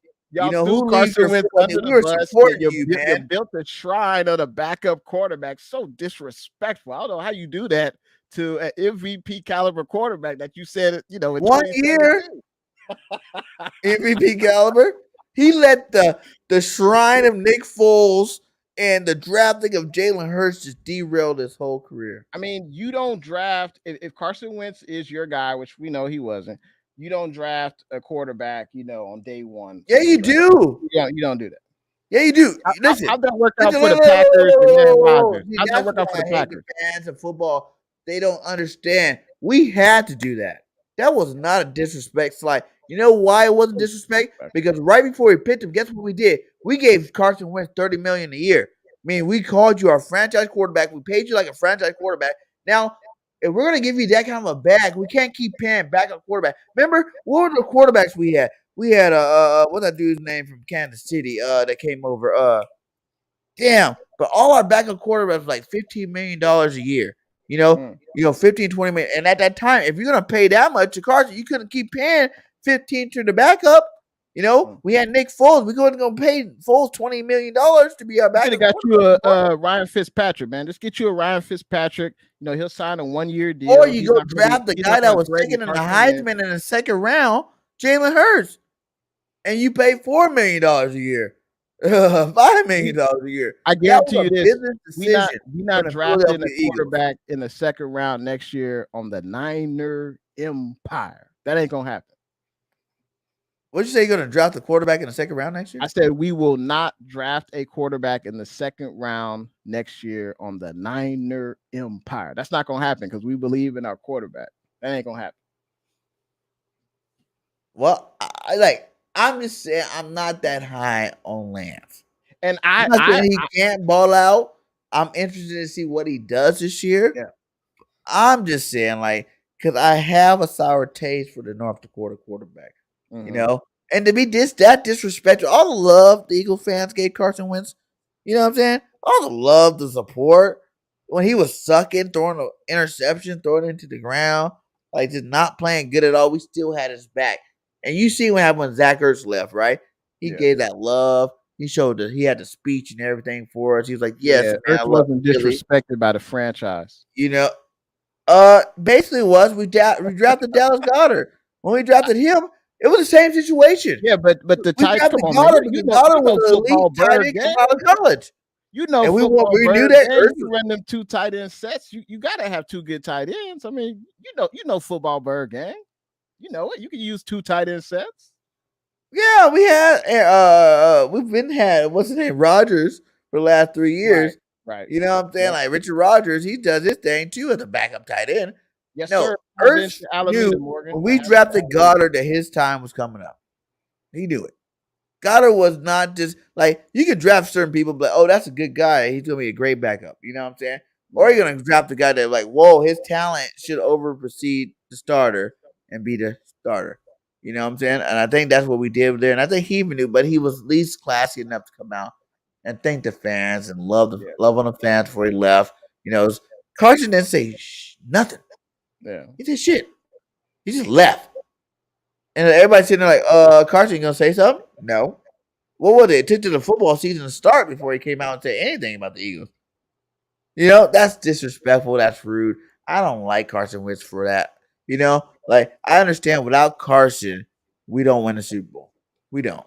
Yeah. He had an MVP type season until he got hurt. But at the end of the day, our team was just good enough. Super Bowls are team wins. And about your talent on your whole roster, not just your one position.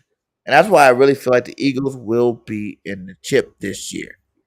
Because our roster as a whole would have to take dramatic impact of losses before you can say that they're a bad football team this year. We have the depth. With Miles, everybody gave Miles Sanders all that driven jive about, all Miles said was, when we were at practice, we're all practicing together, and we feel like we're practicing on an all-star team. He didn't say, I think we're an all-star team. He said, us as a team think that we feel like we're all-star team when practice. But you can't freaking deny the guy. Look around him. All Pro Bowlers, left on the right, behind you. How can you not feel like you're on an all-star team? Because you got a bunch of all-stars around you everywhere. The depth on this team is crazy. Like I said, I would say we're the best team in the NFL. Like, if you really want to go, like, on paper, I'll say that part. On paper, we're the best team in the NFL. We got to put it out there. The coaches need to make sure they learn their lessons from last year. But on paper, who else is deeper than us? We are the Niners. You're not deeper than us. What are you talking about? Deeper. We got two quarterbacks. You guys about to get rid of your second quarterback. Running backs, receivers. What are you talking about? Secondary. Hey, but it don't matter. There's no such thing as paper champions, man. You gotta get on the gridiron, do what you do best, and I think the Niners gonna do that. Hey, to answer Morgan's question, appreciate the kind words. Appreciate you subscribing to my channel, man. I like Oakland. I like the city. Alameda is very nice. Small town right outside of Oakland. But yeah, I would say those. Where are you at? In the city. Cali. I'm in Concord. Huh? Concord. It's a small city. I know what Concord is. I'm from Cali. Okay. I'm from Cali. I've been in the Bay Area. Okay. I watched the Eagles Niners game. Like Campbell Field. You know what I'm saying? Like I'm from the West Coast. Okay. Sacramento's nice too. Sacramento's nice. Yeah, Sacktown. I love that. Really, I said if I were to move back to California, it'd be Northern California.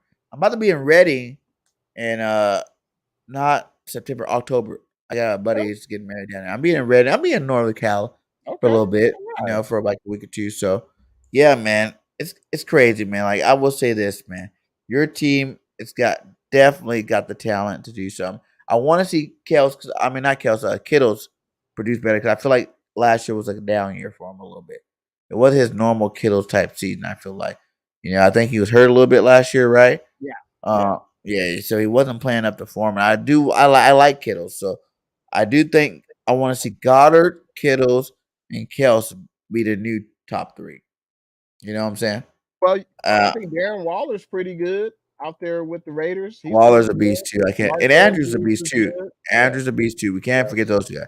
Yeah. But I do think I think Goddard can be better than Andrew. You think Goddard can sneak up in that top three? Because you already hear his name talked about, right? And he's never even been a starter. Yeah. That's why. Now he's got to start. So now it's like, here's your window to make that ground up. You know what I'm saying? Like, don't worry about our backup tight ends. You make sure that you're on this field enough to solidify yourself as a top tight end this year. That's what I want to see from Goddard. Yeah.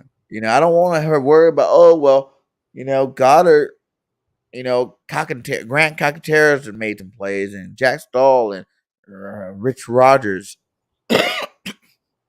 This is excuse me. This is the year Goddard got to solidify that spot. And if not, because how many more years are you gonna go? Like, we're in year 4, 5 with Goddard. So how many years you want to be not the guy before you actually think you're gonna become the guy? Like, you know what I'm saying? Like, you had a reason before with Zach Ertz in front of you. Zach Ertz was the guy. Everybody knew in the NFL Zach Ertz was a top, 3, top 5 tight end in the league. And now he's gone. So it's your opportunity to hit that spot, and everybody expects you to be way better than Zach. You pass, you run block better. You're faster than them. You're bigger than them. You know what I'm saying? This is your time to be. If Zach can do it, you can do it type of situation for Goddard this year, and I want to see it happen. And the sky's the limit. We got a lot of players, man, that just like, they're all in that prove it mode, That prove it mode. Jalen Hurts trying to prove himself. Hey, I am an elite quarterback in this league. You got Miles Sanders, never got the ball enough, and now all of a sudden he's getting the ball. So now he's trying to prove that he's an elite back. Goddard trying to prove it. Devontae want to prove that AJ's not better than him. You know what I'm saying? Like, Devontae don't like the fact that AJ's here now. All of a sudden, like, hey, nigga, like, I'm the best. And like, all of a sudden, AJ's like, yeah, you want A, you want B. We're the same. No, Devontae's like, I'm gonna show you this year that I'm still the number one guy on this team. And we got you guys doing that iron sharper iron. That's gonna put up big numbers. That offensive line got to continue to prove that we're the best offensive line in the league. Even with some of the old cats like a Kelsey and a Lane Johnson, the other guys are young. Sprout, ready to rock. Kelsey's playing this year? Yeah, it's last year. Okay, it's last year. Okay, all right. I think so. I don't see him going another year after this. But even last year, he went to the Pro Bowl, or he's what do you call him, All Pro? Pro Bowl. Oh, he's All Pro. Okay. Yeah, so it's like, we got some guys that Fletcher Costa, everybody think his career is over. He's gonna get beat up by Jordan Davis, but he still has a year to put that, to rest. Like, okay, my last year with Philly, I was still the best, number one. There's a lot of prove it. You got the Kaiser Whites, the Reddicks coming back home. They've been playing football out of state, not being able to have their family at games to support them the way they want to be supported. You know what I'm saying? Like that, little things like that matter. The coming home, having your boys at the game, all that kind of stuff matter. It can happen in a good or bad way. You can try to show out too much where you suck, or that support can really galvanize you to get to that next level. Jordan Davis' mom's a huge Eagles fan. That's a huge thing. When you got Mama Bear, you're always trying to prove, and prove to Mama Bear that you are, that Cub. And I think her being an Eagles fan even intensifies him being a better Eagle. Jordan Dean, N'Kobe Dean. Everybody had as a first round linebacker. Everybody's mock draft. N'Kobe Dean was going first round. To slip all the way to a third round, the disrespect that all 31 other teams put on your name, to even the Eagles, to go to the third round and then we pick him up, he's coming hungry. You know what I'm saying? Like Slade, Bradbury, come on. These guys are all got something to prove this year. And I think it's the perfect formula, the perfect storm for a championship team. So we definitely gonna see how it plays out. In the East, give me your top 5 teams in the NFC before we get out of here. Teams in the NFC. Let's see. I mean, you got to put the Rams up there. They won the Super Bowl last year. You got to put them up there. Got to put the Niners up there. I mean, I feel like our question mark, is Trey Lance, and I would say the interior of our offensive line. But we got a leader, great head coach in Kyle Shanahan, who's had success when our starting quarterback is healthy. And I think Trey Lance will be healthy majority of the season. So I would put the Niners in the top 5. Let's see. NFC North, I mean, the Packers, they lost Devontae Adams. They lost Devontae, and people are really tripping, thinking that that's not that big of a deal. That's a huge deal. Yeah, I mean, he's been all pro receiver. Last decade, like he's one of the best wide receivers. So I think that could be a huge deal. Maybe Minnesota overtakes them, but it's still Aaron Rodgers. So I think A-Rod is a huge deal. He's a beast. So it'll be interesting to see how that season plays out. NFC South, I mean, TB12, Tampa Bay, even though they did lose their center. I mean, who else is in NFC South? I mean, I don't really believe in Atlanta, Carolina. No. There's Tampa Bay and the Saints. I mean, they got Jameis Winston. I would give the Buccaneers an edge in that division. I would say the Buccaneers. And then my final spot, we go to that NFC least. I mean, the Cowboys, they pretty damn good. I mean, they got Dak Prescott. What? You know what I'm saying? He got that star on his helmet, man. He representing them Cowboys. That's supposedly America's team, man. We're sorry, the person kind of unavailable. They got a pretty good defense. They got running backs. They got Zeke the Freak. I mean, he's still all right. He ain't elite. Really? He ain't as good as Elijah Mitchell, but he all right. Then you got Washington, man. They defense is legit. They got Chase Young going after the quarterback, man. Chase Young ain't been good since they drafted him. They got that receiver. His name is escaping me. Scary Terry. I know you heard of Scary Terry. I mean, he a beast out there. Yeah, the third best receiver in our division, or second best receiver in our division. The Giants, I mean, they still got Saquon. Oh, no, you're not even going to say anything. Recovering from that torn ACL. Wow. Saquon Barkley, he's still pretty good, man. I know their quarterback is garbage, but, I mean, hey, they still got Saquon. Facts, then this team in Philly, they got an all right quarterback. Jalen Hurts, he all right. He ain't top 10, he, at least not yet. I ain't saying he can't be top 10, but, he all right. And then the Eagles, they got a pretty good team over there, offense, defense, O-line. I wish we could play the Eagles so we could finally put this to rest. You guys do your part. We gonna do ours. We did beat y'all last year with Jimmy G. You know what I'm saying? So we didn't even know how to run the football at that Trey time. Lance. So I go ahead. I'll put y'all Eagles in top. I'll put y'all at number 5 in the NFC. There you go. I like it. At least we're in the number 5 spot. I'm gonna say Eagles. definitely in there. Tampa Bay, Rams, and then you guys. I guess you guys are in there too. The Niners, and then I'll say the Rams. I mean, I already said the Rams. So who else will be in there? I mean, the Packers, maybe. You know, they still got I don't Aaron think they're Rodgers. going to be that good this year for some reason. I just don't. Do you I think think Minnesota I win that think division? Aaron took the money over the wins, Mm. and he took the money, and that's a smart man for him because he's at the end of his career, and he won Super Bowls, he won MVPs. No one's really won MVPs like Aaron Rodgers, so it's So you just like saying the Vikings gonna win the NFC North? That's what you're the saying. Vikings, yeah. Okay. So that'd be the five. That'd be the five, man. Okay. So hey, shout out to you, Jaden Bay. Thanks for stopping by. We are here at an hour 45 in here.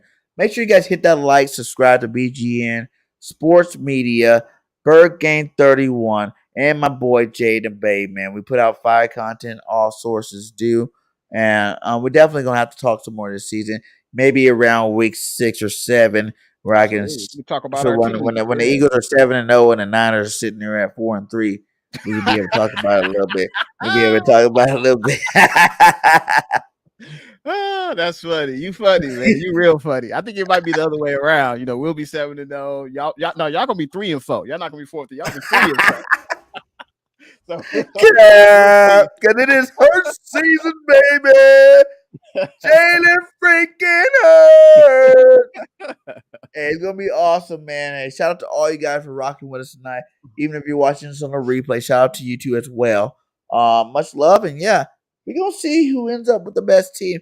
I say the Eagles end up top 3 in the NFC East. I really think we could win that number 1 playoff spot for real, for real. I think we sweep the division, and I think who we played this year. We played at NFC South, I think it is. The South. We own the Saints. Tampa Bay is not going to beat us this time around, I don't think. And who else in that division? Atlanta's garbage. Carolina. So They y'all garbage. got some easy wins, man. Y'all lucky. Y'all got a good schedule. Yeah, we got one of the easiest schedules in the NFL, man. Yeah. For real. Like, and that's one thing that's kind of hard. I hope the Eagles don't start looking at that thinking, oh, this is gonna be an easy ride, because even some of these, lesser teams, they definitely upgraded this offseason. The Giants, they upgraded this offseason. They probably had the second best draft this year behind the Jets. You know what I'm saying? Like, you look like Atlanta, they might have lost him, but they picked up Mariota, and they also got my favorite receiver in the draft, Drake London. Like, London's gonna be a beast. People don't give him respect. Like, he's a straight dog. You know what I'm saying? I'm a huge USC fan. He's a dog. And you're pairing him up with Kyle Pitts, who lit up the league last year at the end of his rookie year. I knew us playing him week 1, we wouldn't have to worry about him lighting us up in his first pro game. And he didn't. You don't like that secondary up. Oh, yeah. But that second, second half of the season, that was something totally different. I'm seeing double-digit catches, over 100 yards, maybe 2 TDs. I think Drake got that in him. He got that in him. Yeah, like, look at that. He said the Lions look good, dangerous. Yeah, they're going to be good this year. Yeah, I think the Lions are going to be a lot better than last year. That's for sure. And I do believe that the Eagles, we went there and mollywopped them last year, and we got them game 1. I don't think it's going to be the same. No, I don't think it'll be the same mollywop. But I do believe no game is easy.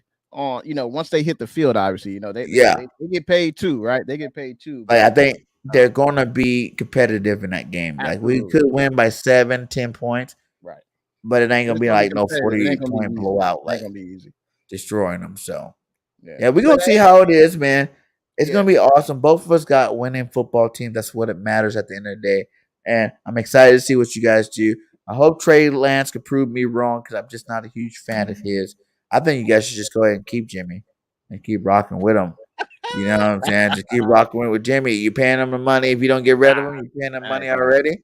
And 1 more year is not going to hurt a player. To sit out 2 years, absolutely. Go holler at Aaron Rodgers. The Niner Empire. We know what Jimmy G can do and what he can't do. Go holler at Aaron Rodgers, who sat the bench for like 3 years. Come on, man. You then came Aaron Rodgers to Jimmy now G. Aaron Rodgers is the best. The best quarterback of all time, almost. Hey, there's no Jimmy G is not Brett Favre. I think we know that. That's pretty clear. Jimmy G, his winning record might be better than Brett's record. Remember, Brett was a gunslinger that throw a lot of interceptions too. You know what I'm saying? Like Brett did win Super Bowls, but at the same time, Brett wasn't the most polished I mean, quarterback. but come on, man. Brett He had Favre is heart. a Hall of Famer. Jimmy G, that's not in his future. Hey, he's a made man. He's a He got winner. generational wealth. Okay, yeah. So yeah, he's got a great record, but he ain't Brett Favre. At the He end ain't of no the day, Hall of that's what this league's about: wins and losses. And that's why everybody keep paying Jimmy G because he don't I lose can't very many argue with games. that, but I know what he can't do, and he can no longer elevate this offense. And I think Trey Lance will be able to do that based on his skill set. And Jimmy G, I can't take nothing from him. Hey, when he was healthy, we were in contention. We were a relevant football team. And when he was hurt, hey, we were watching the playoffs at home, just like the rest of the NFC East. But we're excited with Trey. At least we had two teams that went too, man. So don't be calling us NFC least no more. There were 7 teams in the playoffs. And 2 y'all from your know division. y'all might be able to win that division with 8 games this year. Y'all might be able to do it What? with 8. Maybe with 8. We couldn't even win the division last year with 9. The Cowboys, what? They had like 12 wins last year. I told you, man. Dak Prescott, man. Hey, some people saying Dak is better than Jalen Hurts, man. Hey, man. Some he people is better saying than that Hurts about right Dak. this second, like in his career. But if you want to go first 20 games, he's not better than Hurts. You know, you're saying like overall in his career because he played longer than Hurts. Yeah, he's a good passer, man. Yeah. You know, he's developed. But I think the departure of Amari Cooper is going to change all that. I'm not the biggest CeeDee Lamb fan. You know why? Because when Cooper was there, right, it was either Coop was the man or Gallup was really the man. Right. You know, CeeDee Lamb was the man last year, but Cooper Gallup, and Gallup's your third receiver. You know, kind of that whole Quez Watkins effect I'm talking about. And Gallup is coming back from the torn ACL, right? Yeah, but that's like gonna be halfway through the season. Like he's not even Yeah. starting the season off. You know what I'm saying? Like that's another huge thing. So now you're missing your 2 of your top 3 receivers last year. Yeah. You're trying to work the same magic. You know, I don't see that happening. Plus, you're thrusting Lamb into not only you thrust him into the number 1 spot, but now him being in that number 1 spot, he's gonna get doubled and maybe even triple because there's no other receivers. So I don't see him putting in those numbers that the Cowboy fans out there believe. Oh, Lamb's there finally. He was always been our number 1. Yeah, you might have felt like it because they always had Coop. And that number 1, no matter what, whether his stats are high or low, that number one receiver takes the most respect, takes the most pressure off of everybody else. You know what I'm saying? To have Coop even on the field, he was one of the best route runners in the league. He was on there. He was on notice, to help Lamb get open a little bit. But like I said, Gallup was the main guy over the last year or two, and Lamb, he did his thing last year. I ain't gonna hate on him, but I just don't feel like he's gonna thrust into that number 1 spot and be a superstar. I think that's gonna be something he's gonna have to work through. I agree. I agree. It's going to be interesting, season. I can't wait for it to start. Regular season can't come any sooner. The Niners play tomorrow night, first preseason game against the Green Bay Packers. So definitely. Ooh, yeah. Give me a score prediction, even though it's preseason. Are you guys even playing starters? So Trey Lance will start, but Aaron Rodgers won't be starting, so he won't even be playing. So but I take the Niners. I still think we beat the brakes off them. 31-7. I'll take that. I like it. I like the 31 part. I like the 31 part.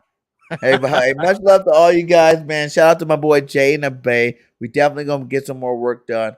And have a great night. Like I said at the end of my videos, fly, Eagles, fly. And we out. Jay in the Bay, BG31. Peace. Peace out.